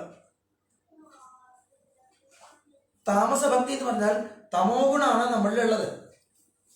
ഭക്തി ഈശ്വരനോട് തന്നെയാണ്, ആശ്രയിക്കുന്നുണ്ട്. പക്ഷേ തമോ ഗുണത്തോട് കൂടിയിട്ടായിരിക്കും. തമോ ഗുണം എന്ന് പറഞ്ഞാൽ മടി, ആലസ്യം, അതാണ് അതിന്റെ ലക്ഷണം. പണിയെടുക്കാൻ വയ്യ, സുഖം വേണേ, അതിനാണ് ഈശ്വരനെ ആശ്രയിക്കുന്നത്. അപ്പൊ അതിന് പലതരത്തിലുള്ള പ്രാർത്ഥനകൾ ഉണ്ടാവും. രജോ ഗുണത്തിന്റെ ഭക്തിയാകുമ്പോൾ നമ്മൾക്ക് പണിയെടുക്കാനുള്ള ഉത്സാഹമുണ്ട്. അതിനുള്ള ആയുസ്സും ആരോഗ്യമൊക്കെ തരണേ ഭഗവാനെ, പണം തരണേ ഭഗവാനെ, ഇങ്ങനെയുള്ള ഭക്തിയായിരിക്കും. സാത്വിക ഭക്തിയാവുമ്പോൾ എല്ലാം അറിഞ്ഞിട്ടുണ്ട്, കർമ്മ പ്രാരബ്ധങ്ങൾ തീർത്തു തരണേ ഭഗവാനെ, അവിടുത്തെ തൃപാദത്തിൽ എന്നേക്കുമായിട്ട് ലയം തരണേ ഭഗവാനെ എന്ന് പ്രാർത്ഥിച്ചുകൊണ്ടായിരിക്കും. എന്നാൽ നിർഗുണഭക്തി അഥവാ ഭക്തി യോഗത്തില് ഇത്തരം പ്രാർത്ഥനകളൊന്നുമില്ല. ഭഗവാനെ കുറിച്ച് എന്തെങ്കിലും ഒന്ന് കേൾക്കുമ്പോഴേക്കും, ഭഗവാനെ ഓർമ്മിപ്പിക്കുന്ന എന്തെങ്കിലും ഒന്ന് കാണുമ്പോഴേക്കും, അതൊരു കാർമേഘമായാൽ മതി, ഒരു മഞ്ഞപ്പട്ടായാൽ മതി, ഒരു പീലിത്തുണ്ടായാൽ മതി, ഒരു ഓടക്കുഴലിന്റെ ശബ്ദമായാൽ മതി, ഭഗവാനെ ഓർമ്മിപ്പിക്കുന്ന എന്തെങ്കിലും ഒന്ന് ഏതെങ്കിലും ഒരു ഇന്ദ്രിയത്തിലൂടെ ഉള്ളിലേക്ക് അങ്ങോട്ട് പ്രവേശിക്കുമ്പോഴേക്കും എല്ലാം മറന്ന് മനസ്സ് ഭഗവാങ്കൽ പോയി അങ്ങനെ നിൽക്കാം. പരിസരം അറിയില്ല, സമയം കടന്നു പോണത് അറിയില്ല. അങ്ങനെ അവിടെ പ്രാർത്ഥനയില്ല, ഭഗവാനും താനും വേറെ വേറെ ഇല്ല, ഭഗവാന്റെ ആ ഒരു ലയം രസം മാത്രമേ ഉള്ളൂ. അങ്ങനെ നിൽക്കാറാവലാണ് ഈ ഭക്തി യോഗം എന്ന് പറയുന്നത്. അത് ഒരാൾക്കും നേടിയെടുക്കാൻ പറ്റില്ല. അത് അതിനുവേണ്ടി കൊതിച്ച് നമ്മളിങ്ങനെ പരിശ്രമിക്കുമ്പോൾ ഒരിക്കൽ കാരുണ്യം തോന്നി ഭഗവാൻ ഇങ്ങോട്ട് തരുന്നതാണ്. നമ്മുടെ പരിശ്രമം കൊണ്ട് കിട്ടുന്നതല്ല. നമ്മൾ പരിശ്രമിക്കാതിരിക്കാനും പറ്റില്ല. നമ്മളിങ്ങനെ അതിന് കൊതിച്ച് പരിശ്രമിച്ചുകൊണ്ടിരിക്കുക. അവസാനം എന്നെ കൊണ്ടാവില്ല എന്ന് ബോധിച്ച് പരാജയപ്പെട്ട് ഈ അഹം എന്നത് ഭഗവാന്റെ കാൽക്കൽ പരിപൂർണമായിട്ടും അടിയറവാകുന്ന ഒരു നിമിഷമുണ്ട്. അപ്പോ ഭഗവാൻ ഇങ്ങോട്ട് തരുന്നതാണ് ഈ ഭക്തി എന്ന് പറയുന്നത്. അഹമുള്ളിടത്തോളം കാലം അത് കിട്ടില്ല. അങ്ങനെയുള്ള ആ ഭക്തിയോഗത്തെ കുറിച്ചും അവിടെ പറഞ്ഞു തന്നു. അവിടേക്ക് എത്താനുള്ള പരിശ്രമം എപ്രകാരമാണ് ചെയ്യേണ്ടത് എന്നതിനെ കുറിച്ച് പറഞ്ഞു തന്നു. മനസ്സ് മറ്റു പലതിലേക്ക് ഓടി നടക്കുന്നത് എങ്ങനെയാണ് പതിയെ പതിയെ പതിയെ നിയന്ത്രിതമായിട്ട് ഇപ്രകാരം ഭഗവാൻ അർപ്പിതമാകുന്നതെന്നാണ് ആ 4 അധ്യായങ്ങളിലൂടെ പറഞ്ഞു തരുന്നത്. ഇതൊക്കെ ശരിയായിക്കോളും. സത്സംഗം ഉണ്ടായാൽ മതി, ഭഗവത് കഥകളെ രസിച്ച് കേൾക്കാൻ സാധിച്ചു തുടങ്ങിയാൽ മതി, ഇതൊക്കെ തന്നെ ഉണ്ടായിക്കോളും.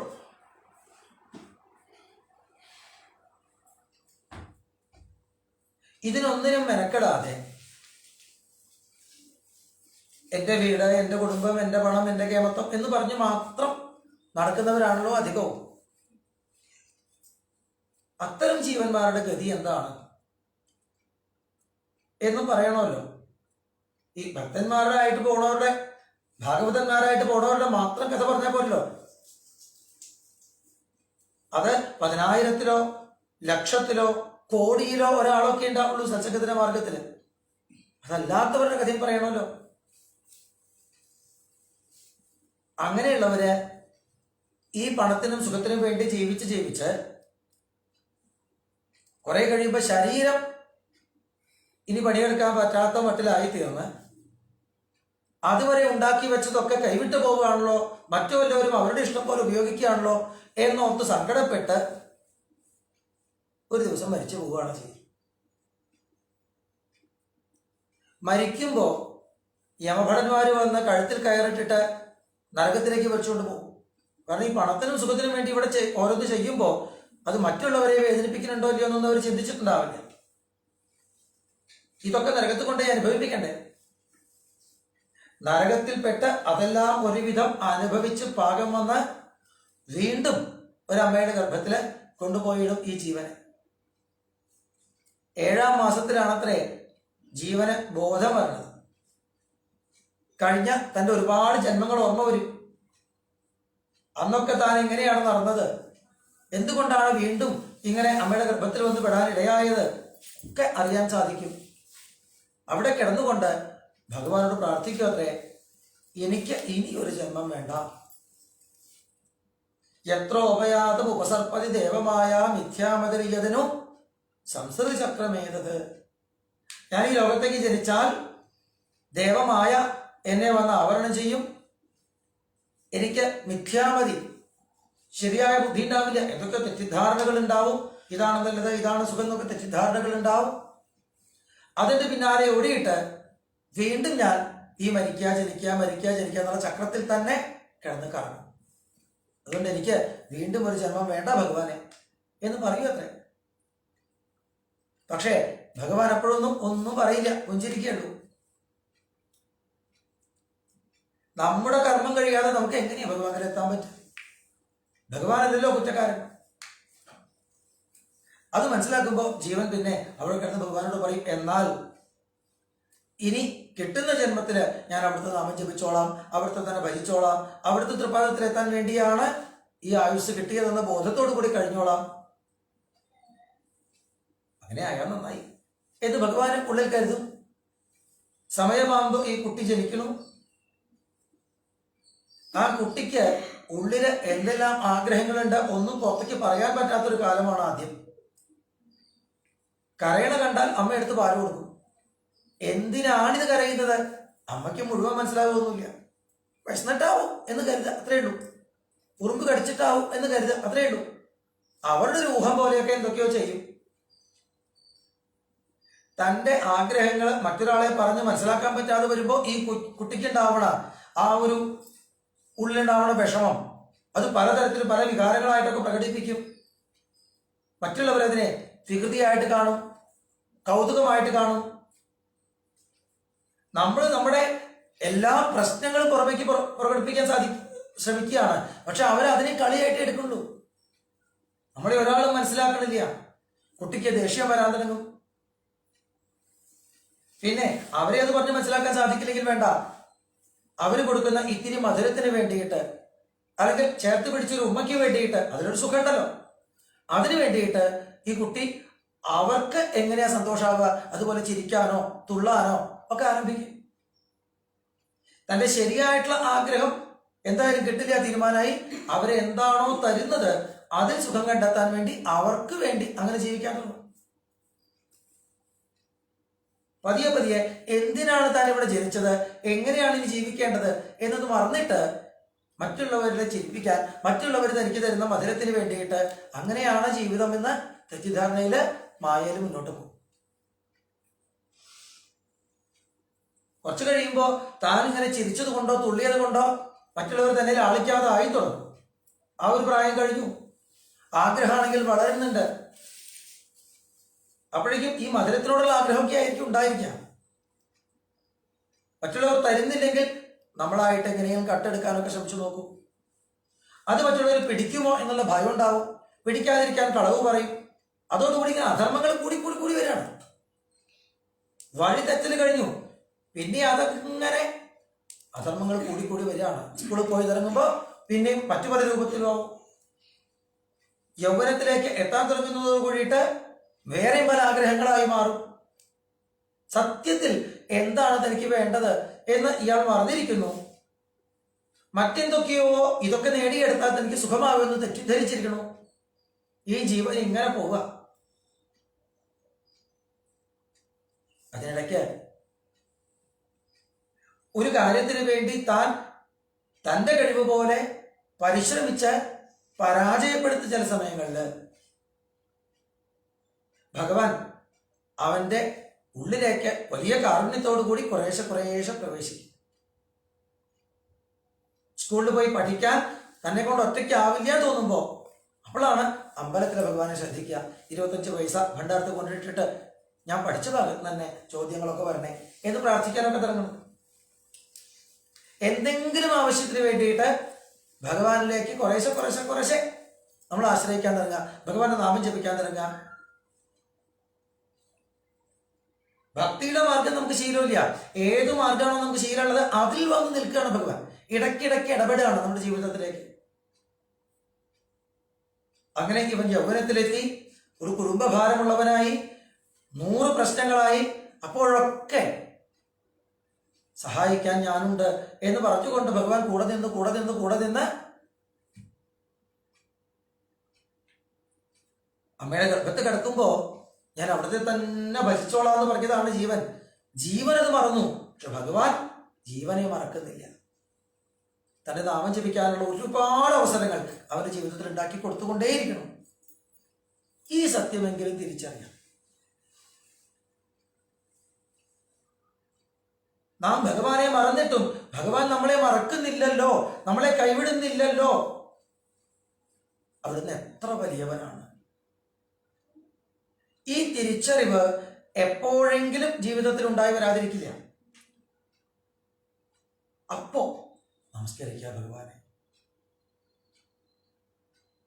ഇനി അങ്ങോട്ട് അവിടുത്തെ നാമം ജപിക്കണം എന്നുണ്ട്, അവിടുത്തെ തന്നെ ഭജിക്കണം എന്നുണ്ട്, നേർവഴിക്ക് കൊണ്ട് നടക്കണേ എന്ന് കരഞ്ഞുകൊണ്ട് ഭഗവാനോട് പ്രാർത്ഥിക്കാം.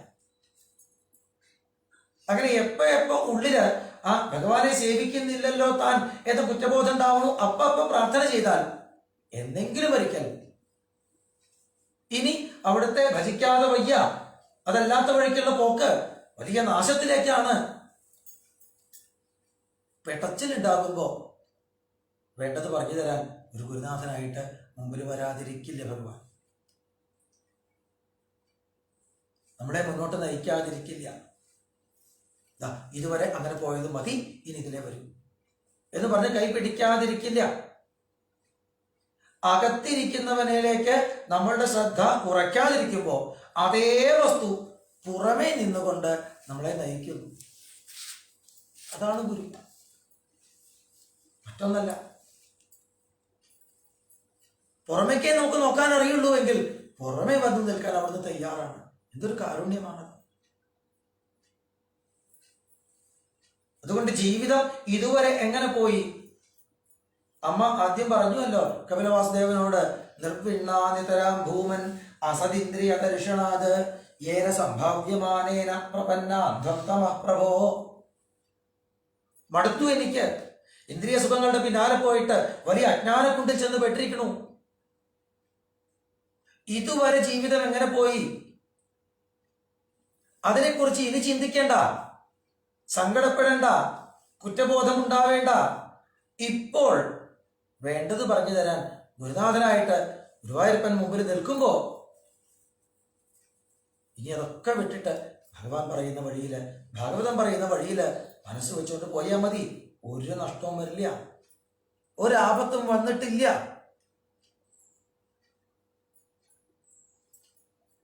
ഞാനില്ലേ എന്ന് ചോദിക്കുകയാണ് ഭഗവാൻ. അമ്മ ദേവഹൂതിക്ക് എങ്ങനെയാണ് നമ്മുടെ നിത്യകർമ്മങ്ങളെ ഭഗവത് സ്മൃതിയോടുകൂടി ഭഗവത് പരമായി ചെയ്യേണ്ടത് എന്നതിനെ കുറിച്ചും വീണ്ടും പറഞ്ഞുകൊടുത്ത്, അമ്മ ഇതാർക്കെങ്കിലും പറഞ്ഞു കൊടുക്കണം എന്ന് ഞാൻ കരുതുന്നില്ല. ഇനി പറഞ്ഞു കൊടുക്കുകയാണെങ്കിൽ ഭക്തിയും ശ്രദ്ധയുള്ളവർക്ക്, അവരാരാണെങ്കിലും പറഞ്ഞു കൊടുത്തോളും. ആവശ്യക്കാർക്ക്, ആവശ്യക്കാരല്ലാത്തവരോട് നമ്മളുടെ തൃപ്തിക്ക് വേണ്ടിയിട്ട്, നമ്മുടെ കേമത്വം കാണിക്കാൻ വേണ്ടിയിട്ട്, എനിക്ക് അറിവുണ്ടെന്ന് കാണിക്കാൻ വേണ്ടിയിട്ട് അങ്ങോട്ട് കയറി ഉപദേശിക്കാൻ ഒരിക്കലും പുറപ്പെടരുത്. അവരിതിനെ നിന്ദിച്ചെന്ന് വരും. ആവശ്യക്കാരാണെങ്കിൽ ആർക്കാരും ഇത് പറഞ്ഞു കൊടുത്തോളൂ. ആവശ്യക്കാർക്ക് കൊടുക്കാനുള്ളതാണ് അമൃത സമാനമായിട്ടുള്ള ഈ അറിവ് എന്നും നിർദ്ദേശിച്ച് ഭഗവാൻ മൗനത്തിലേക്ക് ആവുമ്പോ അമ്മ ദേവഹൂതി കപിലവാസുദേവനെ പ്രദക്ഷിണം വെച്ച് നമസ്കരിച്ചു. എന്നിട്ട്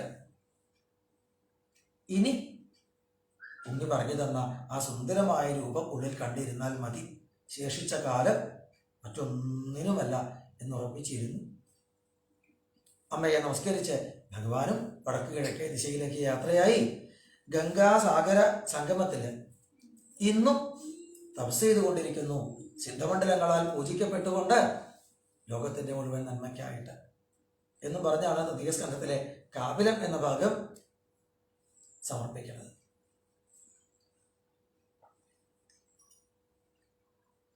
തുടർന്ന് 4ാമത്തെ സ്കന്ധത്തില് ഇതുവരെ പറഞ്ഞത് ദേവഹൂതിയുടെ കഥയാണല്ലോ. ആ ദേവഹൂതിയുടെ സഹോദരിമാരായ ആകൂതി, പ്രസൂതി, ദേവഹൂതിയുടെ 9 പെൺമക്കള്, ഇവരുടെയൊക്കെ വംശാവലി പറയുകയാണ്. ആകൂതിയെ കുറിച്ച് പറയുമ്പോഴാണ് ഭഗവാന്റെ യജ്ഞാവതാരം പറഞ്ഞത്. അതുപോലെ ദേവഹൂതിയുടെ പെൺമക്കുട്ടികളെ കുറിച്ച് പറയുമ്പോഴാണ് അതിൽ ദത്താത്രേയന്റെ അവതാരം പറഞ്ഞത്. പ്രസൂതിയുടെ പെൺകുട്ടികൾ 16 പേര്, അവരുടെ വംശങ്ങൾ പറയുമ്പോഴാണ് ഭഗവാന്റെ നരനാരായണ അവതാരം പറഞ്ഞത്. ഒക്കെ 4-ാമത്തെ സ്കന്ധത്തിൽ ഓരോ അധ്യായത്തിൽ കഴിഞ്ഞു. തുടർന്ന് നമ്മൾ നേരത്തെ പറഞ്ഞുവല്ലോ, കാപിലത്തില് അഹം, മമ എന്ന് 2 അജ്ഞാനങ്ങളാണ് നമ്മളെ ബുദ്ധിമുട്ടിക്കണത് എന്ന്, അതാണ് ഒഴിവാവേണ്ടത് എന്ന്. അതിനെ ഒന്നുകൂടി എടുത്തു കാണിക്കുന്ന കഥകളാണ് 4-ാമത്തെ സ്കന്ധത്തിൽ. അഹം, അതാണ് ദക്ഷയാഗം എന്നതിൽ പറയാം. പ്രജാപതിമാർക്ക് നേതാവായിട്ട് ദക്ഷനെ കൽപ്പിച്ചു ബ്രഹ്മാവ്. അതോടെ ദക്ഷൻ വലിയ അഹങ്കാരിയായി. ഇനി എല്ലാവരും എന്നെ നമസ്കരിക്കണം, ഞാൻ വന്നാൽ എഴുന്നേറ്റ് നിൽക്കണം എന്ന ചിന്ത വന്നു. നമ്മൾക്ക് ലോകത്ത് പല പല സ്ഥാനങ്ങളും ഉണ്ടായെന്ന് വരാം. പക്ഷെ ആ സ്ഥാനം ഭഗവാൻ തന്നതാണ്. അപ്രകാരം ഭഗവാനെ സേവിക്കാനുള്ള ഒരു അവസരം മാത്രമാണ് എന്ന തിരിച്ചറിവോടെ ചുമതലകൾ വർദ്ധിക്കും തോറും, സ്ഥാനങ്ങൾ വർദ്ധിക്കും തോറും കൂടുതൽ കൂടുതൽ വിനയമുള്ളവരാവുകയാണ് വേണ്ടത്. മാവില് മാങ്ങകൾ എത്രത്തോളം ഉണ്ടാവണോ അത്രത്തോളം മാവിന്റെ കൊമ്പ് താന്നു വരും. ഇതുപോലെ എത്രത്തോളം ഗുണഗണങ്ങൾ വർദ്ധിക്കുന്നു അത്രത്തോളം കൂടുതൽ വിനയമുള്ളവരാവും സജ്ജനങ്ങൾ. എന്നാൽ ദക്ഷിണെ പോലുള്ളവർ അങ്ങനെയല്ല. എന്റെ കേമത്വം, ഒരിക്കൽ ഈ ലോകത്തിന്റെ മുഴുവൻ നന്മയ്ക്ക് വേണ്ടി എന്തെല്ലാം ഇനി ചെയ്യണം എന്ന് തീരുമാനിക്കാൻ സജ്ജനങ്ങളുടെ വലിയൊരു സമ്മേളനമുണ്ട്. ത്രിമൂർത്തികളായിട്ടുള്ള ബ്രഹ്മാവിഷ്ണു മഹേശ്വരന്മാരെ തുടങ്ങി എല്ലാവരുമുള്ള ഒരു വലിയ സമ്മേളനം. ദക്ഷനാണ് അന്ന് അതിന്റെ അധ്യക്ഷ സ്ഥാനത്ത്. എല്ലാവരും വന്നിട്ടുണ്ട്. അവസാനം ദക്ഷനും കടന്നു വരുമ്പോ അധ്യക്ഷൻ വന്നാൽ എഴുന്നേറ്റ് വന്ദിക്കണം, ആ സ്ഥാനത്തിനെ വന്ദിക്കണം. സദസ്സിലുള്ളവരൊക്കെ എഴുന്നേറ്റു. പക്ഷേ ബ്രഹ്മാവും മഹാദേവനും എഴുന്നേറ്റിട്ടില്ല. വിഷ്ണു അവിടെ എത്തിയിട്ടില്ല. ബ്രഹ്മാവും മഹാദേവനും എഴുന്നേറ്റിട്ടില്ല. ദക്ഷൻ ശ്രദ്ധിച്ചു. ആരെല്ലാം എഴുന്നേറ്റു എന്നുള്ളതല്ല, ആരാണ് എഴുന്നേൽക്കാത്തത്, അതാണ് ശ്രദ്ധ. ബ്രഹ്മാവിനെ തന്റെ അച്ഛനാണ്, അങ്ങോട്ട് വന്ദിക്കേണ്ടതാണ്, അതിൽ കുഴപ്പമില്ല.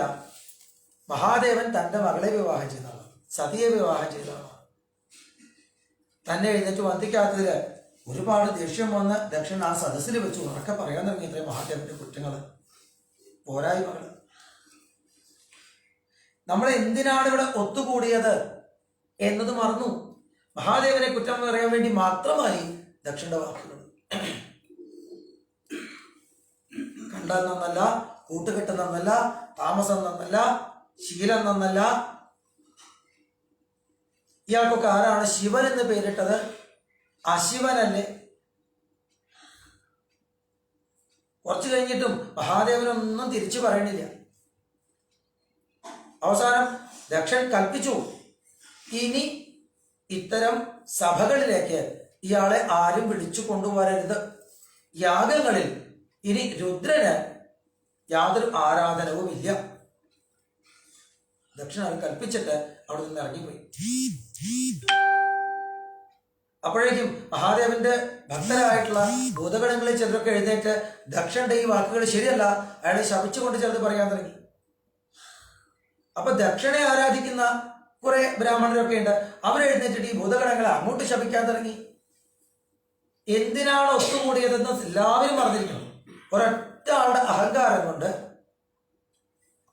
ആ വലിയ സഭ മുഴുവനും ലക്ഷ്യം വിട്ട് എന്തൊക്കെയോ പരസ്പരം പഴിചാരാണ്, ശപിക്കുകയാണ്. മഹാദേവനും എഴുന്നേറ്റ് പോയി. അവർ ബാക്കിയുള്ളവരൊക്കെ അടുത്തുള്ള നദിയിൽ കുളിച്ച് അവസാനിച്ചു എന്നും പറഞ്ഞ് പിരിഞ്ഞു പോയി. ഫലത്തിൽ എന്തുണ്ടായത്? യാഗം ചെയ്താൽ രുദ്രന് ഭാഗമില്ല, രുദ്രന് ആരാധനമില്ല എന്ന ദക്ഷന്റെ ഒരു കൽപ്പന മാത്രം ബാക്കിയായി. പിന്നെ ആരും യാഗം ചെയ്യണില്ല. രുദ്രനെ ആരാധിക്കാതെ യാഗം ചെയ്യാൻ വയ്യ, ആരാധിക്കാനും വയ്യ. യാഗം ചെയ്താലല്ലേ ഉള്ളൂ. ആരും യാഗം ചെയ്യാതായി. അപ്പോ ദക്ഷൻ സ്വയം തീരുമാനിച്ചു, ഞാനൊരു യാഗം ചെയ്ത് കാണിക്കാം, അവനെ ആരാധിക്കാതെയും യാഗം ചെയ്യാമെന്ന് ഞാൻ ചെയ്ത് കാണിച്ചു തരാം. അതിനു വേണ്ടി ഒരു യാഗം. ആ ദക്ഷയാഗത്തിലേക്ക് ലോകത്തിലുള്ള സകലരെയും കൈലാസത്തിലൊഴിച്ച് മറ്റെല്ലാവരെയും ക്ഷണിച്ചു. സതീദേവി ആകാശത്തു കൂടെ പോകുന്ന വിമാനങ്ങളിലെ സ്ത്രീകളുടെ വാക്കുകളൊക്കെ കേട്ടിട്ട് അച്ഛൻ്റെ യാഗത്തിനാണ് പോണതെന്ന് മനസ്സിലാക്കി മഹാദേവനോട് ചെന്ന് പറഞ്ഞു, അച്ഛൻ യാഗം ചെയ്യേണ്ടത്രേ, നമ്മളും പോവേണ്ടതല്ലേ? എന്തെങ്കിലും നിങ്ങൾ തമ്മിൽ അഭിപ്രായ വ്യത്യാസമുണ്ടോ? ഉണ്ടെങ്കിൽ തന്നെ ഞാൻ ഒരു മകളല്ലേ, എനിക്ക് അച്ഛൻ്റെ അവിടെ പോകാൻ ആഗ്രഹം ഉണ്ടാവില്ലേ? എന്നോടുള്ള കാരുണ്യെങ്കിലും കൊണ്ടെങ്കിലും എന്നെ കൂടെ കൊണ്ടുപോവില്ലേ? സതി ഇങ്ങനെ പറഞ്ഞു. മഹാദേവൻ പറഞ്ഞു, സതി, അച്ഛൻ്റെ ഗൃഹത്തിലേക്ക് പോവാൻ മകൾക്ക് ആഗ്രഹം ഉണ്ടാവും, സ്വാഭാവികമാണ്. പക്ഷേ അവിടെ ചെന്നാൽ എന്താണ് ഉണ്ടാവുക അതുകൂടി ചിന്തിക്കണം. ഇപ്പോ നീ അവിടെ ചെന്നാൽ തൻ്റെ മകളായിട്ടാവില്ല അദ്ദേഹം നിന്നെ കാണുക, എൻ്റെ ഭാര്യയായിട്ടോ. എന്നോടുള്ള ആരോഗ്യം നിന്നോട് കാണിക്കും, വലിയ വിഷമം ഉണ്ടാവും. സതീദേവിക്ക് കാര്യം മനസ്സിലായില്ല. എല്ലാം പറഞ്ഞു കൊടുത്തു, എന്തൊക്കെയാണെന്ന് സംഭവിച്ചത് പറഞ്ഞു കൊടുത്തു. സതീദേവി ഒക്കെ കേട്ടിട്ട് തീരുമാനിച്ചു, അച്ഛനും ഭർത്താവും തമ്മിലുള്ള പിണക്കം തീർക്കണം. അതിന് താൻ തന്നെ വേണ്ടേ പ്രവർത്തിക്കാൻ. ദക്ഷന്റെ യാഗത്തിലേക്ക് പോകാൻ പുറപ്പെട്ടു. മഹാദേവന് എല്ലാം അറിയാം. സതീദേവിയുടെ ആയുസ് തീരാറായിരിക്കണം. ഇവിടെ ഇരുന്നു കൊണ്ടായാൽ ദക്ഷനെ ചിന്തിച്ച് വിഷമിച്ച് മരിക്കും. അവിടെ ചെന്നിട്ടാണെങ്കിൽ എന്നെ ചിന്തിച്ച് ദക്ഷനെ ജപിച്ചുകൊണ്ട് മരിക്കും. തൽക്കാലം ദുഃഖമാണ്, മരണമാണെങ്കിലും അത് നാളെ നല്ലതിനാവട്ടെ. പഞ്ചാക്ഷരം ജപിച്ച് മരിക്കുകയാണ് നല്ലത്. അതുകൊണ്ട് പൊക്കോട്ടെ എന്ന് മഹാദേവനുള്ളിൽ കരുതി സതീദേവി യാഗത്തിന് പോയി. പിന്നാലെ ഭൂതഗണങ്ങളെല്ലാം ചെന്നു, എഴുന്നള്ളിച്ചാണ് പോണത്. അവിടെ ചെന്നപ്പോ അമ്മയും സഹോദരിമാരും എല്ലാം സതിയുടെ അടുത്ത് വരുന്നുണ്ടെങ്കിലും അച്ഛനെ കാണാനില്ല. അങ്ങനെയല്ല പതിവ്. മക്കൾ വരുമ്പോഴേക്കും അച്ഛനെങ്ങനെ ഉമ്മർത്തുണ്ടാവുക, അങ്ങനത്തെ ഒരാളാണ്. അച്ഛൻ എവിടെ ചെന്ന് നോക്കുമ്പോൾ യാഗശാലയില് ആ പുകപടലങ്ങൾക്ക് പിന്നില് ദക്ഷന്റെ ശബ്ദം കേൾക്കാനുണ്ട്. അവനുള്ള മന്ത്രങ്ങളൊന്നും ജപിക്കില്ല കേട്ടോ, അവനവിടെ യാതൊരു ആരാധന ഇല്ല കേട്ടോ. ശിവനിന്ദയാണ് അവിടെ നടന്നുകൊണ്ടിരിക്കുന്നത്. അത് കണ്ടപ്പോ സതീദേവിക്ക് പിന്നെ അത് അച്ഛനാണ്, താൻ മകളാണ്, അതൊക്കെ മറന്നുപോയി. അദ്ദേഹത്തിന് താൻ മകളല്ലെങ്കിൽ പിന്നെ താൻ എന്തിനാ അദ്ദേഹത്തിനെ അച്ഛൻ എന്ന് കരുതുന്നത്? ശ്രീദേവ്യവാച, അവിടെ സാക്ഷാൽ ഭഗവതിയായിട്ടാണ് പിന്നെ ദക്ഷനോട് സംസാരിക്കണം. അങ്ങ് എന്തായി ചെയ്യണത്? ആരെയാണ് ഈ അവമാനിക്കുന്നത്? ലോകം മുഴുവൻ അനാദികാലം തൊട്ട് യാതൊരു ഭഗവാനെ ആരാധിച്ചാണോ മംഗളമായ മാർഗത്തിൽ പോയിക്കൊണ്ടിരിക്കുന്നത്, അവിടുത്തെ നിന്ദിച്ച സ്വയം നാശം വരുത്തി വെക്കാനാണോ പുറപ്പാട്? ഇതുപോലെയുള്ള അധർമ്മികളെ കണ്ടാൽ അവരുടെ നാവ് പിഴുതെടുക്കണം, തല വെട്ടിയരിഞ്ഞ് കളയണം എന്നൊക്കെയാണ് ധർമ്മശാസ്ത്രം പറഞ്ഞിരിക്കുന്നത്. ധർമ്മശാസ്ത്രത്തെ അനുവർത്തിക്കണം എന്ന് കരുതുന്ന ഏതെങ്കിലും ഒരുത്തൻ അങ്ങയെ കണ്ടാൽ അങ്ങയുടെ കഥ കഴിയും. അങ്ങീ പോകുന്നത് എത്ര വലിയ ആപത്തിലേക്കാണെന്ന് അങ്ങ് അറിയുന്നില്ല. എനിക്കെന്തായാലും ഇനി ദക്ഷന്റെ മകൾ ദാക്ഷായണി എന്നൊരു പേര് വേണ്ട. ഇങ്ങനൊരു അധർമ്മിയുടെ മകളായിട്ട് അറിയപ്പെടാൻ ഞാൻ ആഗ്രഹിക്കുന്നില്ല. സതീദേവി പഞ്ചാക്ഷരം ജപിച്ച് തന്റെ യോഗശക്തി കൊണ്ട് അവിടെ തന്നെ ദേഹം ഉപേക്ഷിച്ചു. കണ്ടു നിന്നവര് മുഴുവൻ ഞെട്ടിപ്പോയി. ദക്ഷനൊക്കെ ഒരു പ്രജാപതിയാണോ? അവര് പറയാ, പ്രജാപതേഹേ യസ്യ ചരാചരം പ്രജാ, സകല ചരാചരങ്ങളെയും തന്റെ മക്കളായിട്ട് കാണുമ്പോഴാണ് ഒരാൾ പ്രജാപതിയാവുക. ഇത് സ്വന്തം മകളെ പോലും സ്നേഹിക്കുന്നില്ല എന്ന് പറഞ്ഞാൽ, അവൾ ഇത്ര കരഞ്ഞ് പറഞ്ഞ് സ്വന്തം ദേഹം ഉപേക്ഷിക്കുമ്പോൾ പോലും ഒരു ചലനമില്ല എന്ന് പറഞ്ഞാൽ, ആരെയും സ്നേഹിക്കാൻ കഴിയാത്തവൻ എങ്ങനെ പ്രജാപതിയാവും? എന്തൊക്കെയാണാവോ ഇത് സംഭവിക്കുക എന്നെല്ലാവരും ഭയപ്പെടാൻ തുടങ്ങി. മഹാദേവൻ കൈലാസത്തിലിരുന്നു കൊണ്ട് ഇതെല്ലാം അറിയുന്നുണ്ട്. പഞ്ചാക്ഷരം ജപിച്ചിട്ടല്ലേ ദേഹം വിട്ടിട്ടുള്ളത്, സാരമില്ല, എൻ്റെ അടുത്തേക്ക് തന്നെ എത്തും, എനിക്കൊരു നഷ്ടവും സംഭവിച്ചിട്ടില്ല, പ്രശാന്തനായി തന്നെ ഇരിക്കുകയാണ്. പക്ഷെ നാരദ മഹർഷി അടുത്ത് വന്ന് പറയുന്നു, ഇത്രയും വലിയ തെറ്റ് ചെയ്തിട്ടും ദക്ഷിണ ഒരു ശിക്ഷയില്ല എന്ന് വന്നാൽ മറ്റുള്ളവരൊക്കെ ദക്ഷിണ ശ്രദ്ധിക്കുന്നുണ്ട്. ഇപ്പോ കുറച്ച് പണം ഉണ്ടായാൽ മതി, വലിയ സ്ഥാനം ഉണ്ടായാൽ മതി, തെറ്റ് ചെയ്താലും ആരും ശിക്ഷിക്കാനുണ്ടാവില്ല എന്ന തെറ്റിദ്ധാരണ ജനത്തിനുള്ളിൽ വരും. എന്തും കാണിക്കാൻ വേണ്ടി ആവും പിന്നെ അവര് സ്ഥാനമാനങ്ങൾ ഉണ്ടാക്കാൻ പരിശ്രമിക്കുക. അങ്ങനെ ലോകം മുഴുവൻ വഴി തെറ്റിപ്പോവാൻ ഇടയുണ്ട് ഇപ്പൊ ശിക്ഷ കൊടുത്തില്ലെങ്കിൽ.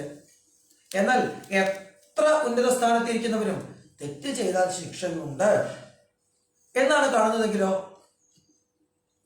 ദക്ഷിണ പോലും ശിക്ഷയുണ്ടെങ്കിൽ നമ്മുടെ കാര്യം പറയാനുണ്ടോ? അതുകൊണ്ട് തെറ്റ് ചെയ്യരുത് കേട്ടോ, അധർമ്മം ചെയ്യരുത് കേട്ടോ എന്ന് ജനത്തെ നേർവഴിക്ക് നയിക്കാനും ഇപ്പോൾ അവസരമാണ്. അതുകൊണ്ട് എന്തെങ്കിലും ചെയ്യണം. ധർമ്മവത്സരനാണ് മഹാദേവൻ. ധർമ്മസ്വരൂപമായ കാളപ്പുറത്ത് കയറി സഞ്ചരിക്കുന്നവനാണ് ധർമ്മരക്ഷയ്ക്ക് വേണ്ടിയിട്ട്. അപ്പോ അതിക്രോധത്തെ എടുത്ത് അത്യുഗ്രമായി അട്ടഹസിച്ചുകൊണ്ട് താണ്ഡവ നൃത്തം ചെയ്തു. മഹാദേവന്റെ ശിരസിൽ നിന്ന് താഴെ വീണ ഒരു മുടിയിൽ നിന്ന് വീരഭദ്രനുണ്ടായി. ഉറക്കെ അട്ടഹസിച്ചുകൊണ്ട് മഹാദേവൻ കൊടുത്ത ശൂലം കയ്യിൽ പിടിച്ച് ഭൂതഗണങ്ങളോടുകൂടി പാഞ്ഞു ചെന്നു ദക്ഷിയാഗശാലയിലേക്ക്. തല്ലി തരിപ്പണമാക്കിയെല്ലാം അവിടെ കണ്ടവരെ മുഴുവൻ അംഗഭംഗം വരുത്തി. ദക്ഷന്റെ ഉടലും ശിരസും വേർപെടുത്താൻ ആയുധം കൊണ്ട് സാധിക്കാഞ്ഞ് യജ്ഞപശുവിനെ കൊല്ലുന്നത് പോലെ ശ്വാസം മുട്ടിച്ചു കൊന്ന് ശിരസ് പിരിച്ച് എടുത്ത് അഗ്നിയിൽ ഹോമിച്ച് വീരഭദ്രൻ കൂട്ടരും തിരിച്ചുപോയി. അവിടുത്തെ ആ ഗമകം വന്നവരൊക്കെ ബ്രഹ്മാവിന്റെ അടുത്തേക്ക് എത്തി. എൻ്റെ കണ്ണു പോയി, എൻ്റെ കാല് പോയി, എൻ്റെ പല്ല് പോയി. ബ്രഹ്മാവ് ചോദിച്ചു, എന്തിനേ അധർമ്മം നടക്കുന്ന സ്ഥലത്ത് പോയി ഇരുന്നത്? അതിന്റെ ഫലമല്ലേ അനുഭവിച്ചേ? അയ്യോ, ഞങ്ങള് അധർമ്മമൊന്നും ആര് പറഞ്ഞു? നമ്മൾ സ്വയം അധർമ്മമൊന്നും ചെയ്യുന്നില്ലെങ്കിലും മറ്റൊരാൾ അധർമ്മം ചെയ്യുമ്പോൾ അത് കണ്ടിട്ടും അറിഞ്ഞിട്ടും അതിനെ തടയാൻ ശ്രമിച്ചില്ലെങ്കിൽ ആ അധർമ്മത്തിന് നാം അനുകൂലിച്ചതുപോലെയായി, നമ്മളും തെറ്റുകാരായി. മറ്റുള്ളവർ തെറ്റ് ചെയ്യുമ്പോൾ ഇത് തെറ്റാണ് എന്നവരോട് പറയാൻ സാധിക്കണം. അല്ലെങ്കിൽ അവിടെ നിൽക്കരുത്, തെറ്റ് ചെയ്യുന്ന ഇടങ്ങളിൽ നിൽക്കരുത്, ഇറങ്ങിപ്പോയിക്കൊള്ളണം. മിണ്ടാതെ അവിടെ ഇരുന്നാൽ ആ തെറ്റിനെ നമ്മൾ അനുകൂലിച്ചതുപോലെയായി.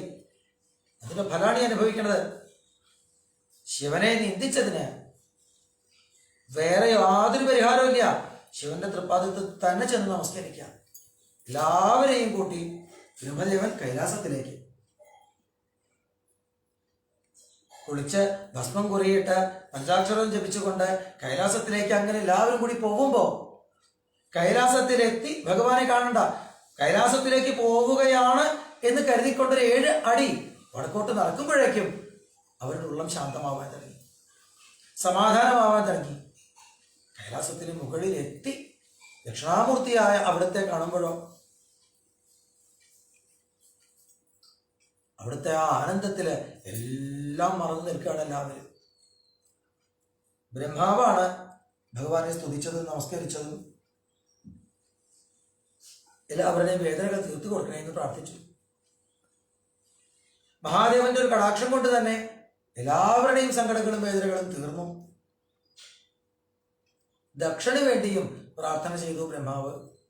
ശിരസ്സാണ് പോയിരിക്കുന്നത്, അതുകൊണ്ട് ദക്ഷിണ ഇങ്ങോട്ട് വരാൻ പറ്റിയിട്ടില്ല. മഹാദേവൻ അങ്ങോട്ട് ചെല്ലാൻ തയ്യാറായി.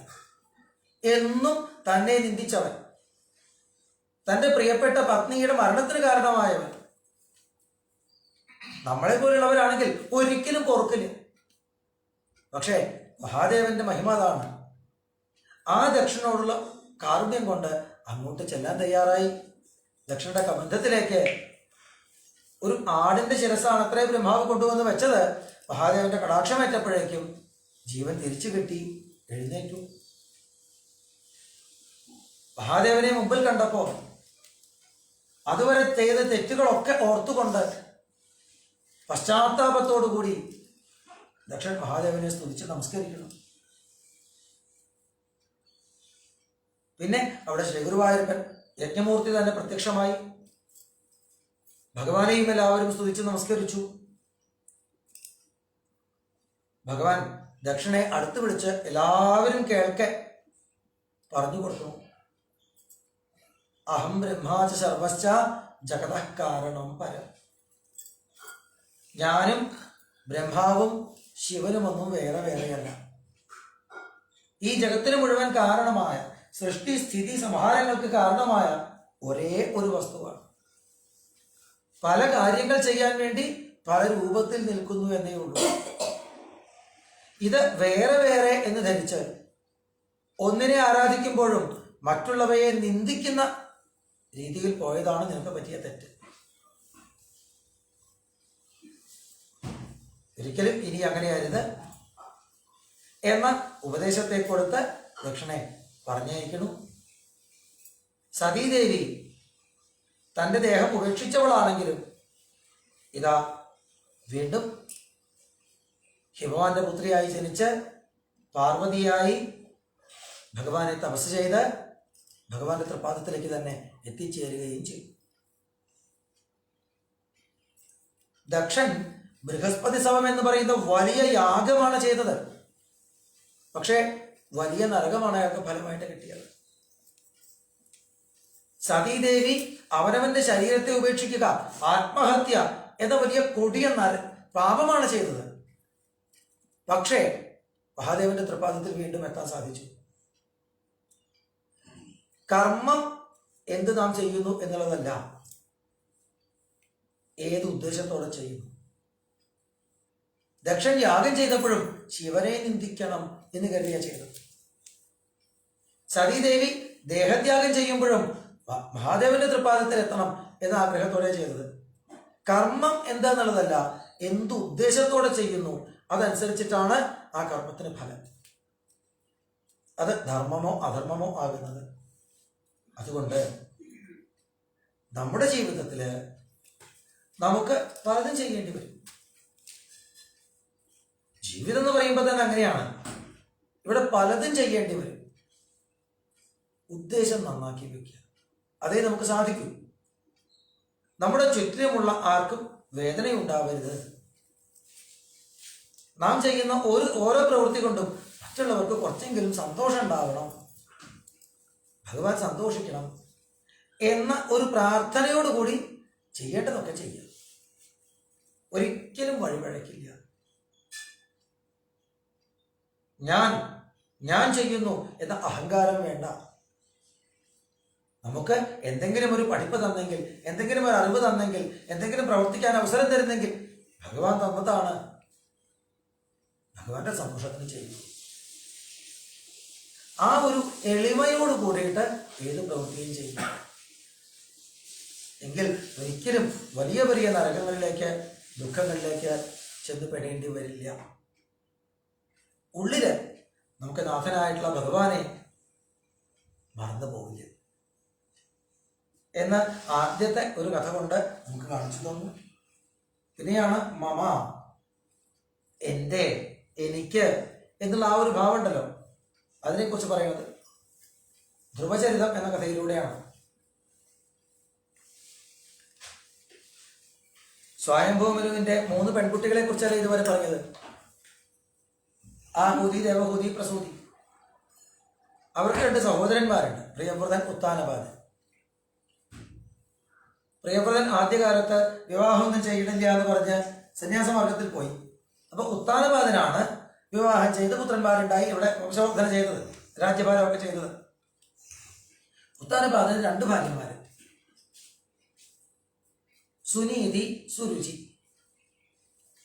സുനീതിയുടെ മകനായിട്ട് ധ്രുവൻ, സുരുചിയുടെ മകനായിട്ട് ഉത്തമൻ. സുരുചി കുറച്ച് സൂത്രക്കാരിയാണ്. ഈ മമ എല്ലാം എൻ്റെയാണ്, എനിക്കാണ് എന്നുള്ളത് ഉള്ളിലുള്ളവളാണ്. ഭർത്താവിൻ്റെ കാലശേഷം ഈ രാജ്യം എൻ്റെ മകന് കിട്ടണം, എനിക്ക് രാജമാതാവായിട്ടിരിക്കണം. അതിന് രാജാവിനെ, ഉത്താനപാദനെ തൻ്റെ മാത്രമാക്കി വയ്ക്കാൻ സുരുചി ശ്രമിച്ചു. സുനീതിയെ കാണാറില്ല, സുനീതിയോട് മിണ്ടാറില്ല, സുനീതിയുടെ മകനെ ലാളിക്കാറില്ല. ഉത്താനപാദനെന്ന് ഉറപ്പ് വരുത്തി. വശീകരണം അങ്ങനെയൊക്കെ ചില വർഗങ്ങളൊക്കെ പണ്ടുണ്ടല്ലോ, അതിനുള്ള ചില വിദ്യകളൊക്കെ ഉണ്ട്. എന്നാൽ സുനീതി ഒരിക്കലും പരാതിപ്പെട്ടിട്ടില്ല. ഭർത്താവ് തന്നെ തിരികെ നോക്കാത്തപ്പോഴും അദ്ദേഹത്തിന്റെ നന്മയ്ക്ക് വേണ്ടിയിട്ട് നാമം ജപിക്കുന്നവളായിരുന്നു സുനീതി. ധ്രുവനും അതേ പറഞ്ഞു കൊടുക്കാറുള്ളൂ. അച്ഛൻ തിരക്കുള്ള ആളാണ്, എപ്പോഴും മുന്നേറ്റത്തിൽ ആളിക്കാനൊന്നും പറ്റിയെന്ന് വരില്ല, അതിൽ അച്ഛനോട് വിഷമം തോന്നരുത് കേട്ടോ എന്നേ പറഞ്ഞു കൊടുക്കാറുള്ളൂ. ധ്രുവനും ഉത്തമനും കൂടിയിട്ട് കളിക്കുന്ന സമയത്ത് ഒരിക്കൽ ഉത്തമൻ ഓടിച്ചെന്ന് അച്ഛൻ്റെ മടിയിൽ കയറിയിരുന്നു.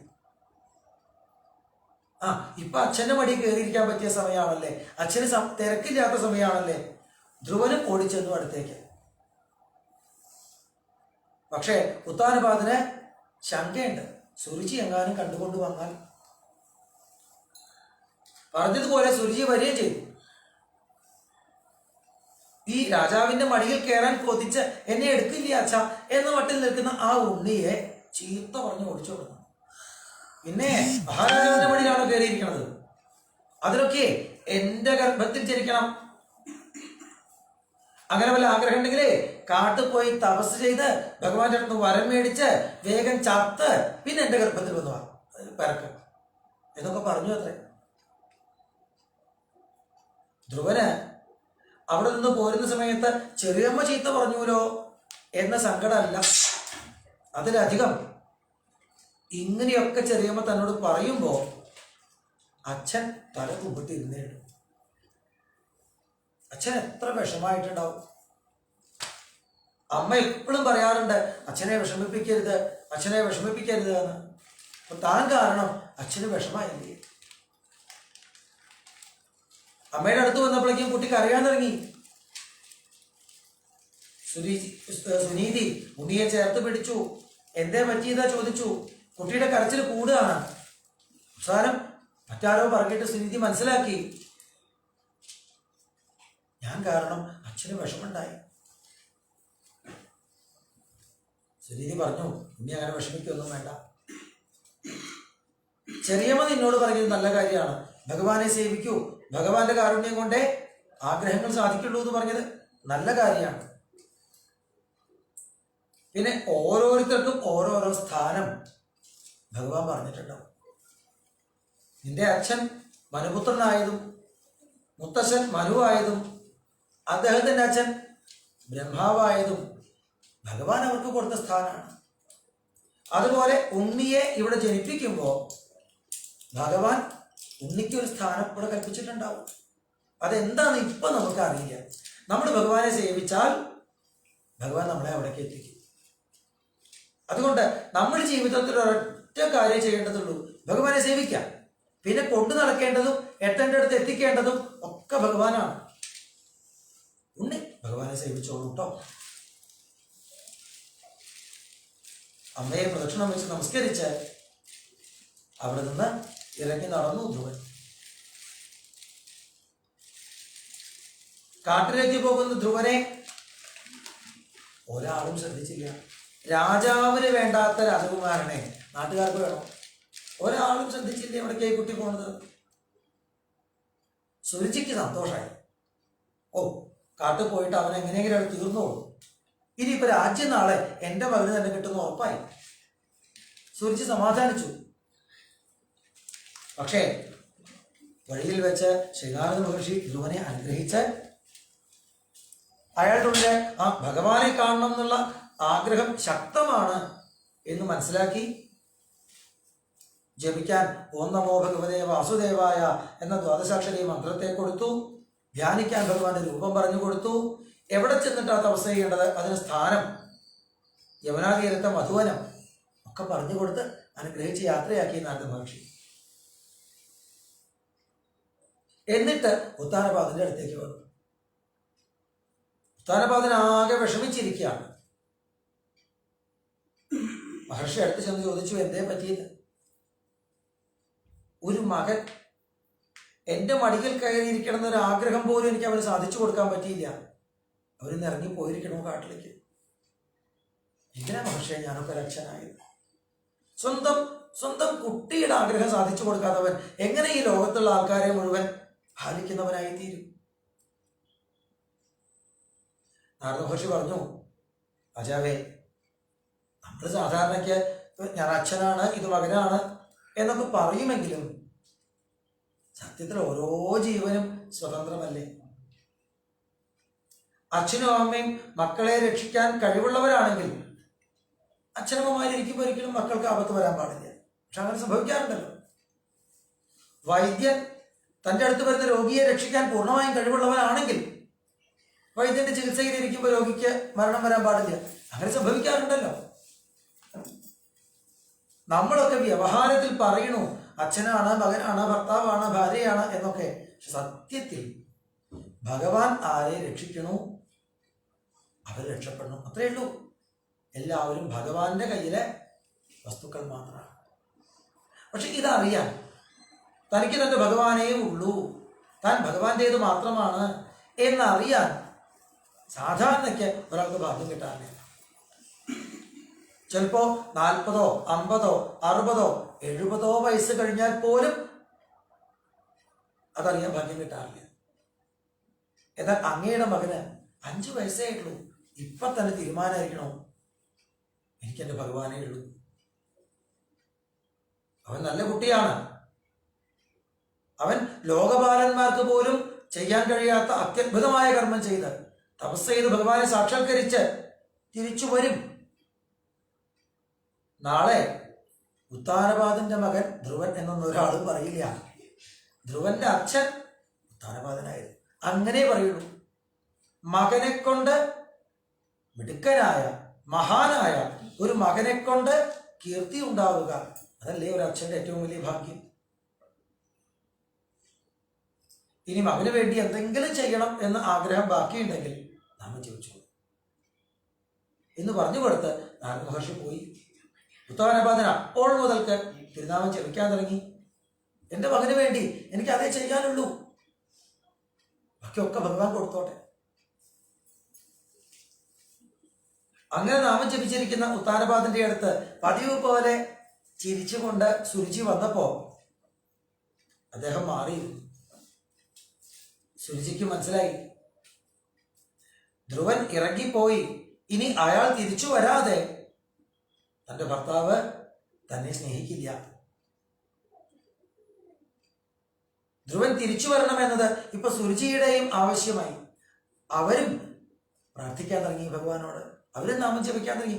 നാമം ജപിക്കാൻ ഓരോരുത്തർക്കും ഓരോ കാരണം ഉണ്ടാവണം, അത്രയേ ഉള്ളൂ. സുനീതി സ്വതവേ നാമം ജപിക്കുന്നവളാണ്. അങ്ങനെ ആ രാജ്യത്തുള്ളവരെല്ലാം ക്രമേണ ധ്രുവന് വേണ്ടി നാമം ജപിക്കാൻ തുടങ്ങിയിരിക്കുന്നു. ധ്രുവൻ 6 മാസം യമുനാതീരത്ത് മധുവനത്തില് തപസ് ചെയ്തു.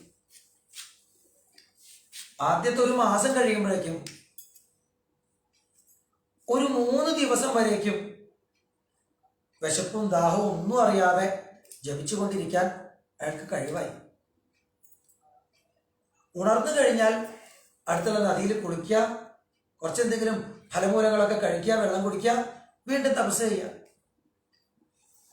2-ാം മാസം കഴിയുമ്പോഴേക്കും 6 ദിവസം വരെ തുടർച്ചയായിട്ട് മനസ്സിളകാതെ ജപിച്ചുകൊണ്ടിരിക്കാറായി.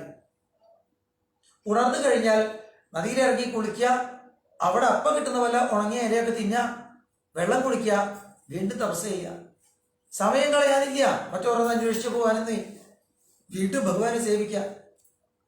3 മാസം കഴിഞ്ഞപ്പോഴേക്കും 9 ദിവസം വരെ തുടർച്ചയായിട്ട് നിൽക്കാറായി. ഇടയ്ക്കുള്ള സമയത്ത് നദിയിലിറങ്ങി കുളിക്കുന്നതോടൊപ്പം തന്നെ കുറച്ച് വെള്ളം കുടിച്ചിട്ട് വീണ്ടും നാമം ജപിക്കാൻ തുടങ്ങി. 4 മാസം കഴിയുമ്പോഴേക്കും 12 ദിവസം വരെ തുടർച്ചയായിട്ട് ജപിച്ചിരിക്കാനായി. ഉണർന്നാൽ നല്ലവണ്ണം ഒന്ന് ശ്വാസം വലിക്കുക, വീണ്ടും ജപിക്കുക എന്നായി. 5-ാം മാസം കഴിയുമ്പോഴേക്കും ഉണരുകയേ ഇല്ല എന്ന നിലയായി. അങ്ങനെ ശ്വാസം പോലും അടക്കി പിടിച്ച് ധ്രുവൻ തിരുനാമം ജപിച്ചിരിക്കുമ്പോ അയാളെ കണ്ടുകൊണ്ട് നിൽക്കുന്ന ലോകപാലന്മാർക്ക് പോലും ശ്വാസം മുട്ടിത്തിറങ്ങി. എല്ലാവരും ഭഗവാന്റെ അടുത്തെത്തി. ദൈവം വിതാമോ ഭഗവൻ പ്രാണരോധം. ഭഗവാൻ പറഞ്ഞു, ധ്രുവൻ എന്റെ കുട്ടിയാണ്, അവതാരപാദം മയി സംഗതാത്മാ, അയാൾക്ക് വേണ്ടത് കൊടുക്കാൻ ഞാൻ പോകുന്നുണ്ട്. ഭഗവാൻ ധ്രുവന്റെ മുമ്പിലെത്തി. ഉള്ളിൽ ഭഗവാനെ തെളിഞ്ഞു കാണുന്ന ആൾക്ക് നീ പുറമെ കണ്ണു തുറന്ന് കാണേണ്ട ആവശ്യമില്ല. ധ്രുവൻ കണ്ണു തുറക്കണില്ല. ഭഗവാൻ ഉള്ളിലെ രൂപം കാണാനില്ലാതാക്കി. അപ്പൊ ഞെട്ടി കണ്ണു തുറന്നു. മുമ്പിൽ നിൽക്കണു അതേപോലെ ഭഗവാൻ. കാണണം എന്ന് ആഗ്രഹിച്ചത് ശരിയാണ്. കണ്ടാൽ എന്തു വേണം അതാ കുട്ടിക്ക് അറിയില്ല. കൈകൾക്ക് ഭഗവാനെ കെട്ടിപ്പിടിക്കണമെന്നുണ്ട്, കാലുകൾക്ക് ഭഗവാനെ പ്രദക്ഷിണം വെക്കണമെന്നുണ്ട്, ചുണ്ടിന് ഭഗവാനെ ഉമ്മ വെക്കണമെന്നുണ്ട്, എല്ലാ ഇന്ദ്രിയങ്ങൾക്കും ഭഗവാനെ എങ്ങനെയെങ്കിലുമൊക്കെ സേവിക്കണം, അകത്താക്കണം എന്നുണ്ട്. ഒന്നും ഒട്ട് പറ്റണമില്ല. അങ്ങനെ നിൽക്കുന്ന ആ ഉണ്ണിയുടെ കവിളില് തൻ്റെ ശബ്ദബ്രഹ്മം ഉത്ഭവിക്കുന്നതായിട്ടുള്ള ആ പാഞ്ചജന്യം കൊണ്ട്, വള്ളി ശംഖ് കൊണ്ട് വാത്സല്യത്തോടുകൂടി ഭഗവാൻ ഒന്ന് തലോടി. അത്രയേ വേണ്ടൂ. ദൈവീം പരിജ്ഞാത പരാത്മനിർണയ. ഈ പരമാത്മാവ് എന്ന് പറയുന്നതിന്റെ അനുഭവമൊക്കെ ആ ഒരൊറ്റ സ്പർശം കൊണ്ട് ആയി ഉണ്ണിക്ക്. അതിനെക്കുറിച്ച് പറയാനുള്ള ദൈവീകമായ വാക്കും ആ ഉണ്ണിക്ക് സിദ്ധിച്ചു. ധ്രുവൻ ഭഗവാനെ സ്തുതിച്ചു. യോ അന്തഃ പ്രവിശ്യ മമ വാചമിമാം പ്രസുപ്താം സഞ്ജീവയത്യഖില ശക്തിധര സ്വധാംന അന്യാംശ്ച ഹസ്തചരണശ്രവണത്വഗാദീൻ പ്രാണാൻ നമോ ഭഗവതേ പുരുഷായ തുഭ്യം എന്ന് തുടങ്ങി അത്യുത്തമമായ ഒരു സ്തുതിയാണ്. എല്ലാ ശാസ്ത്രങ്ങളുടെയും സാരം ഓരോ ശ്ലോകത്തിലും ഒതുക്കി വെച്ചിട്ടുണ്ട്. ഒരേ ഒരു പ്രാർത്ഥനയെ ധ്രുവന് ഭഗവാനോട് പറയാനുള്ളൂ. എനിക്ക് അവിടുത്തെ കഥകൾ കേട്ട്, അവിടുത്തെ കഥകൾ പാടി, അവിടുത്തെ തിരുനാമം ജപിച്ച് ആനന്ദമായി സഞ്ചരിക്കുന്ന സജ്ജനങ്ങളോട് സംഘം ഉണ്ടാക്കി തരണേ. ജീവിതത്തിലെ എത്ര വലിയ പ്രശ്നങ്ങളെയും നമ്മളെ രക്ഷിക്കാൻ കരുണാമയനായിട്ടൊരു ഭഗവാനുണ്ടെന്നൊരൊറ്റ തിരിച്ചറിവിന്റെ ആശ്വാസത്തില്, തിരുനാമത്തിന്റെ മാധുര്യത്തില് എത്ര വലിയ പ്രശ്നങ്ങളെയും തരണം ചെയ്ത് ഞാൻ അവിടുത്തെ പ്രഭാതത്തിൽ എത്തിക്കോളാം. എനിക്ക് ആ ഉറപ്പ് തരുന്ന സത്സംഗം തരണേ, തിരിച്ചറിവുണ്ടാക്കി തരുന്ന സത്സംഗം തരണേ. ഭഗവാൻ പക്ഷെ ധ്രുവനോട് പറഞ്ഞത് അങ്ങനെയല്ല. അച്ഛന് ശേഷം 36,000 വർഷം ഈ ഭൂമണ്ഡലത്തെ ഭരിച്ച് പിന്നെ നീ എൻ്റെ അടുത്തേക്ക് എത്തിച്ചേരണം. നിനക്ക് വേണ്ടി ധ്രുവലോകം എന്നൊന്ന് പ്രത്യേകം ഞാൻ എൻ്റെ പാദമൂലത്തില് തയ്യാറാക്കി വെക്കാം. അതിനിടയ്ക്ക് അനുജൻ യക്ഷന്മാരുടെ അമ്പ് കൊണ്ട് മരിക്കും, പിന്നാലെ പോയ ചെറിയമ്മ കാട്ടുതീയിൽപ്പെട്ട് മരിക്കും.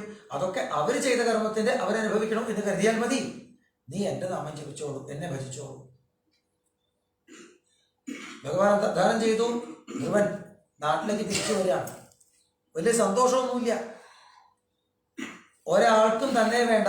അങ്ങനെ ഒരു നാട്ടിലേക്ക് വീണ്ടും പോവണ്ടേ, ആ നരകത്തിൽ തന്നെ പോയി കഴിയണ്ടേ എന്നാണ് പുള്ളി ചിന്തിച്ചിരുന്നത്. പക്ഷേ നാട്ടിലെത്താറായി, കാട്ടിൽ നിന്ന് പുറത്ത് കടക്കാറായി. അപ്പോഴേക്കും കാണുന്നു ധ്രുവൻ വരുന്നുണ്ട് എന്ന വാക്ക് കേട്ടിട്ട് ഉത്താനപാദനും സുനീതിയും സുരുചിയും ഉത്തമനും മന്ത്രിമാരും പടനായകന്മാരും എല്ലാവരും പൗരാവലി മുഴുവൻ നഗരം വിട്ട് ആ കാടിനടുത്ത് വന്ന് കാത്തു നിൽക്കുകയാണ് ധ്രുവനെ. അങ്ങോട്ട് പോകുമ്പോ ആർക്കും വേണ്ടാത്ത കുട്ടി, ആരും ശ്രദ്ധിക്കാത്ത കുട്ടി ഇത് തിരിച്ചു വരുമ്പോ എല്ലാവരും എത്ര ആഘോഷമായിട്ടാണ് സ്വീകരിക്കുന്നത്.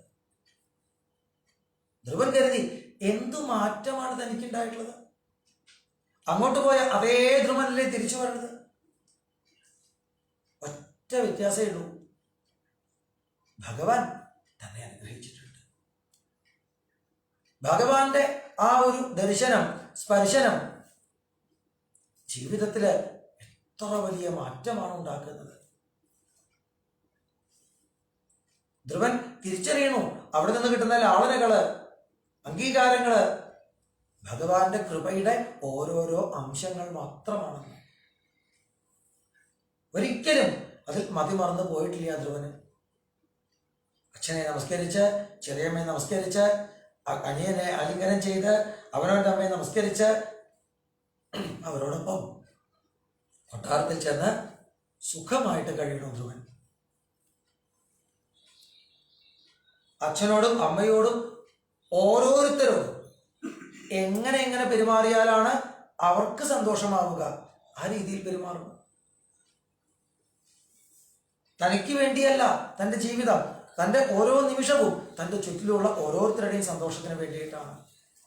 അപ്പൊ താൻ നന്നായിട്ട് പഠിക്കണം, നല്ലൊരു രാജകുമാരനാവണം, നല്ലൊരു വിവാഹം ചെയ്യണം, നല്ലൊരു ഭർത്താവാകണം, അച്ഛനാവണം, രാജാവാകണം.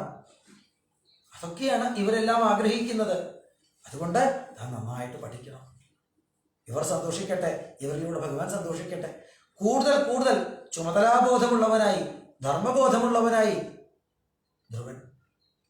ധ്രുവനെ യുവരാജാവാക്കിയിട്ട് അച്ഛൻ തപസ്സിന് പോയി. അങ്ങനെ രാജ്യം ഭരിച്ചുകൊണ്ടിരിക്കുമ്പോൾ ഒരിക്കൽ കാട്ടിൽ പോയ ഉത്തമൻ യക്ഷന്മാരുടെ അമ്പ് കൊണ്ട് മരിച്ചു. പിന്നാലെ അന്വേഷിച്ചു പോയ സുരുചി ചെറിയമ്മ കാട്ടുതീയിൽപ്പെട്ട് മരിച്ചു. ഒക്കെ എൻ്റെ ആവണം, എനിക്കാവണം എന്നൊക്കെ കരുതിയിരുന്നവള് ഒന്നും തൻ്റെതായില്ല. എല്ലാം നഷ്ടപ്പെട്ട് കാട്ടില് വെന്തൊടുങ്ങുക ചെയ്തു. പക്ഷെ ധ്രുവന്റെ ഉള്ളിൽ ആ സമയം എൻ്റെ അനുജൻ മരിച്ചു, ഞാൻ അതിന് പ്രതികാരം ചെയ്യണം എന്ന് തോന്നിപ്പോയി. യക്ഷന്മാരുമായിട്ട് അത്യുഗ്രമായിട്ടുള്ള യുദ്ധം ചെയ്തു. നാരായണാസ്ത്രം കൊണ്ട് യക്ഷന്മാരെ കൂട്ടം കൂട്ടമായിട്ട് കൊന്നെടുക്കാൻ തുടങ്ങുമ്പോ മുത്തച്ഛൻ മനു അടുത്തെത്തി. എന്താ ഈ ചെയ്യണത് ധ്രുവ? ഗുണദോഷിക്കണം. അലം വത്സ ആദിരോഷേണ തമോദ്വാരേണ പാപ്മന. നിനക്ക് ആരോടാണ് ഈ ദേഷ്യം വരണത്? ചിന്തിച്ചാൽ അറിയില്ലേ, നീ ആണെങ്കിൽ വെറും 4-5 വയസ്സുള്ളപ്പോ തന്നെ ഭഗവാനെ സാക്ഷാത്കരിച്ച അറിവുള്ളവനല്ലേ. ഈ ലോകം മുഴുവൻ ഭഗവാന്റെ നിയന്ത്രണത്തിലുള്ളതാണ്. കാറ്റടിക്കുമ്പോൾ പൊടിപടലങ്ങൾ അതിനോടൊപ്പം പറക്കുന്നു. അതുപോലെ ഭഗവാന്റെ നിശ്ചയം പോലെ ചലിക്കുന്നവ മാത്രമാണ് ഈ ലോകത്തിലെ സകല ചരാചരങ്ങളും. അതിൽ ഏതോ ഒരാൾ ഉണ്ടായി അല്ലെങ്കിൽ ഇല്ലാതായി ഒരാൾക്കൊരു കേടുവന്നു, ആരോടാ ദേഷ്യപ്പെടണേ? ഭഗവാന്റെ നിശ്ചയം ഭഗവാൻ നടത്തുമ്പോ ഓ അങ്ങനെ ആയിക്കോട്ടെ എന്ന് ഭഗവാനെ നമസ്കരിക്കല്ലാതെ നമ്മൾ എതിർക്കാൻ പുറപ്പെട്ടാൽ, ദേഷ്യപ്പെടാൻ പുറപ്പെട്ടാൽ അവനവന്റെ മനസ്സ് കളങ്കിതമാവുക, ഭഗവാങ്കൽ നിന്ന് അകന്നു പോവുക എന്നല്ലാതെ വേറെ എന്താ ഫലമുള്ളത്? ഒരു കുളത്തില് വെള്ളം ഇങ്ങനെ ശാന്തമായിട്ട് ഇരിക്കുമ്പോ അതിലേക്ക് ഒരു കല്ലെടുത്തിട്ടാൽ ഈ കല്ലെടുത്ത് ഇടാൻ ഒരു നിമിഷം വേണ്ടു. പക്ഷെ വീണ്ടും ആ വെള്ളം പഴയതുപോലെ ഓളങ്ങൾ ഇല്ലാത്തതായി തീരാൻ ഒരുപാട് സമയമെടുക്കും. ഇതുപോലെ നമ്മളുടെ മനസ്സ് ഭഗവത് സ്മരണയില് പ്രശാന്തമായിട്ട് ഇരിക്കുമ്പോ ഈ എൻ്റെ, ഞാൻ എന്ന ചിന്ത ഒരു നിമിഷം വന്നാൽ മതി, എല്ലാം ഡിസ്റ്റർബ്ഡ് ആണ്. പിന്നെ വീണ്ടും മനസ്സിനെ ശാന്തമാക്കിയെടുക്കാൻ എത്രത്തോളം പ്രയത്നിക്കേണ്ടി വരും. അതുകൊണ്ട് ഇത്തരം ചിന്തകളിലൂടെ അവനവന്റെ മനസ്സിനെ കുഴപ്പത്തിലാക്കരുത്. ഏറ്റവും വലുത്, ഏതൊരാൾക്കും ഏറ്റവും വലുത് അവനവന്റെ മനസ്സ് പ്രശാന്തമായിരിക്കുക എന്നുള്ളതാണ്. അത് നശിപ്പിക്കാൻ ഒരിക്കലും പുറപ്പെടരുത്. നമുക്ക് ദേഷ്യം വരാൻ ഇടയുള്ള, നമുക്ക് ദുഃഖം വരാൻ ഇടയുള്ള അത്തരം വിഷയങ്ങളിലേക്ക് നാം കടന്നു പോകരുത്.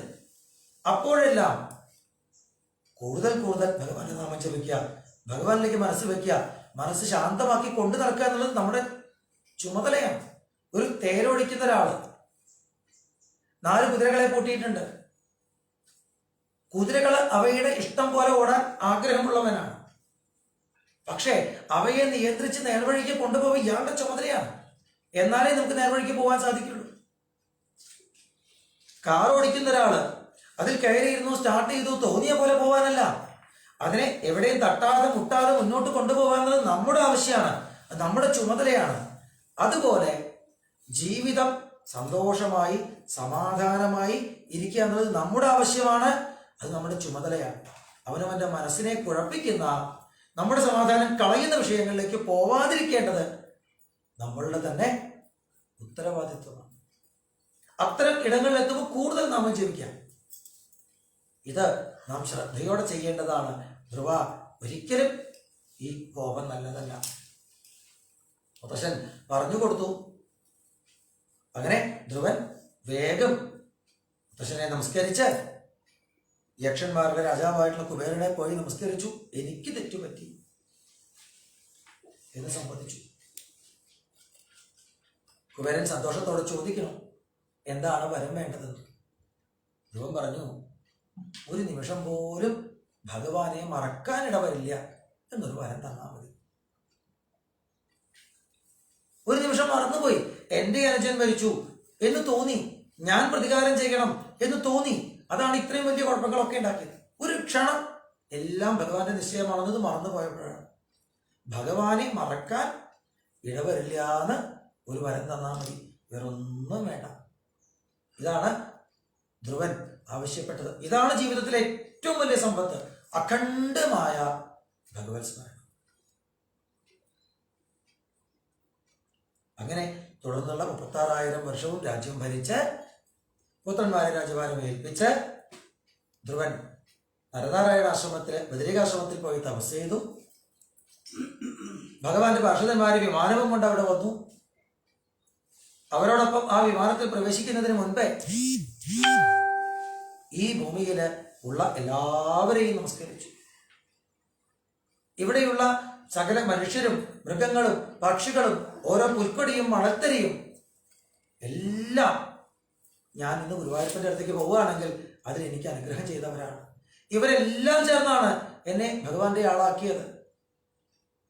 എല്ലാവരെയും നമസ്കരിച്ച് അവരോടൊപ്പം വിമാനത്തിൽ കയറി പുറപ്പെടുന്ന ധ്രുവൻ പക്ഷേ ചിന്തിക്കണു, അതിലുമൊക്കെ വലുതല്ലേ എനിക്കെന്റെ പെറ്റമ്മ. ഇവിടെ ജന്മം കിട്ടിയതിന് ശേഷമാണ് ഈ ലോകത്തുള്ളവര് എന്നെ നാമം ജപിക്കാൻ വഴി കാണിച്ചു കൊണ്ടിരുന്നത്. പക്ഷേ എൻ്റെ അമ്മ എന്നെ ഗർഭത്തിൽ കൊണ്ടു നടക്കുമ്പോൾ തന്നെ എനിക്ക് വേണ്ടി നാമം ജപിച്ചവളാണ്. ജനിച്ചതിന് ശേഷം ഞാൻ നാമം ജപിക്കാൻ തുടങ്ങിയെങ്കിൽ നാമത്തിന്റെ വിത്ത് ഗർഭത്തിലിരിക്കുമ്പോൾ തന്നെ എനിക്ക് വേണ്ടി ജപിച്ച അമ്മയുടെ ആ തിരുനാമങ്ങളാണ്. അതുകൊണ്ട് അമ്മയെക്കാളും വലുതല്ല വൈകുണ്ഠം. ധ്രുവൻ ഇങ്ങനെ കരുതുമ്പോഴേക്കും ഭഗവത് പാർഷദന്മാരെ കാണിച്ചു കൊടുത്തു, ഇതാ മുന്നിലെ വിമാനത്തില് അമ്മയാണ് പോയിക്കൊണ്ടിരിക്കുന്നത്. അങ്ങനെ അമ്മയുടെ പുറകെ പുറകെ പുറകെ ധ്രുവനും ഭഗവാന്റെ തൃപ്പാദത്തിലെത്തി. ഇന്നും സകല ജ്യോതിർഗോളങ്ങൾക്കും കേന്ദ്രബിന്ദുവായിട്ട് ഭഗവാന്റെ പാദമൂലത്തിൽ ഉറച്ചു നിൽക്കുന്നു ധ്രുവൻ, നമുക്ക് വഴി കാണിച്ചു കൊണ്ടിരിക്കുന്നു എന്ന് പറഞ്ഞാണ് ആ ഒരു കഥയും സമർപ്പിച്ചിട്ടുള്ളത്. എല്ലാം മമ, എൻ്റെ എൻ്റെ എനിക്കാവണം എന്ന് കരുതിയ ആ സുരുചിയുടെ നാശവും ഒന്നും എൻ്റെ കഴിവല്ല, ഇതൊന്നും എൻ്റെ അല്ല, എല്ലാം ഭഗവാനാണ് എന്ന് ഓർത്തുകൊണ്ട് ഭഗവാനെ ഭജിച്ചു പോന്ന സുനീതിയുടെയും ധ്രുവന്റെയും സദ്ഗതിയും നമുക്ക് കാണിച്ചു തരുന്നു. ഇപ്രകാരം തൽക്കാലം നമുക്ക് നിർത്താം. 2 കഴിഞ്ഞ് വീണ്ടും പാരായണം. സർവത്ര ഗോവിന്ദനാമ സങ്കീർത്തനം, ഗോവിന്ദ ഗോവിന്ദ. രാധാരമണ മുകുന്ദ മുരാരെ ശരണം മേ തവ ചരണയുഗം. പവനപുരേശ രാധാകൃഷ്ണ ശരണം മേ തവ ചരണയുഗം. ദേവി മഹേശ്വരി പാർവതി ശങ്കരി ശരണം മേ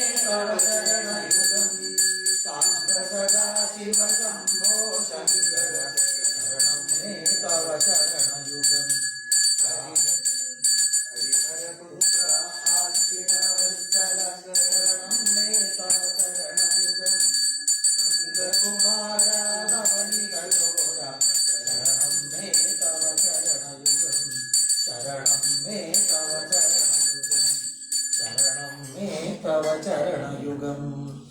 ഹരേ രാമ രാമ രാമ രാമ ഹരേ ഹരേ, ഹരേ കൃഷ്ണ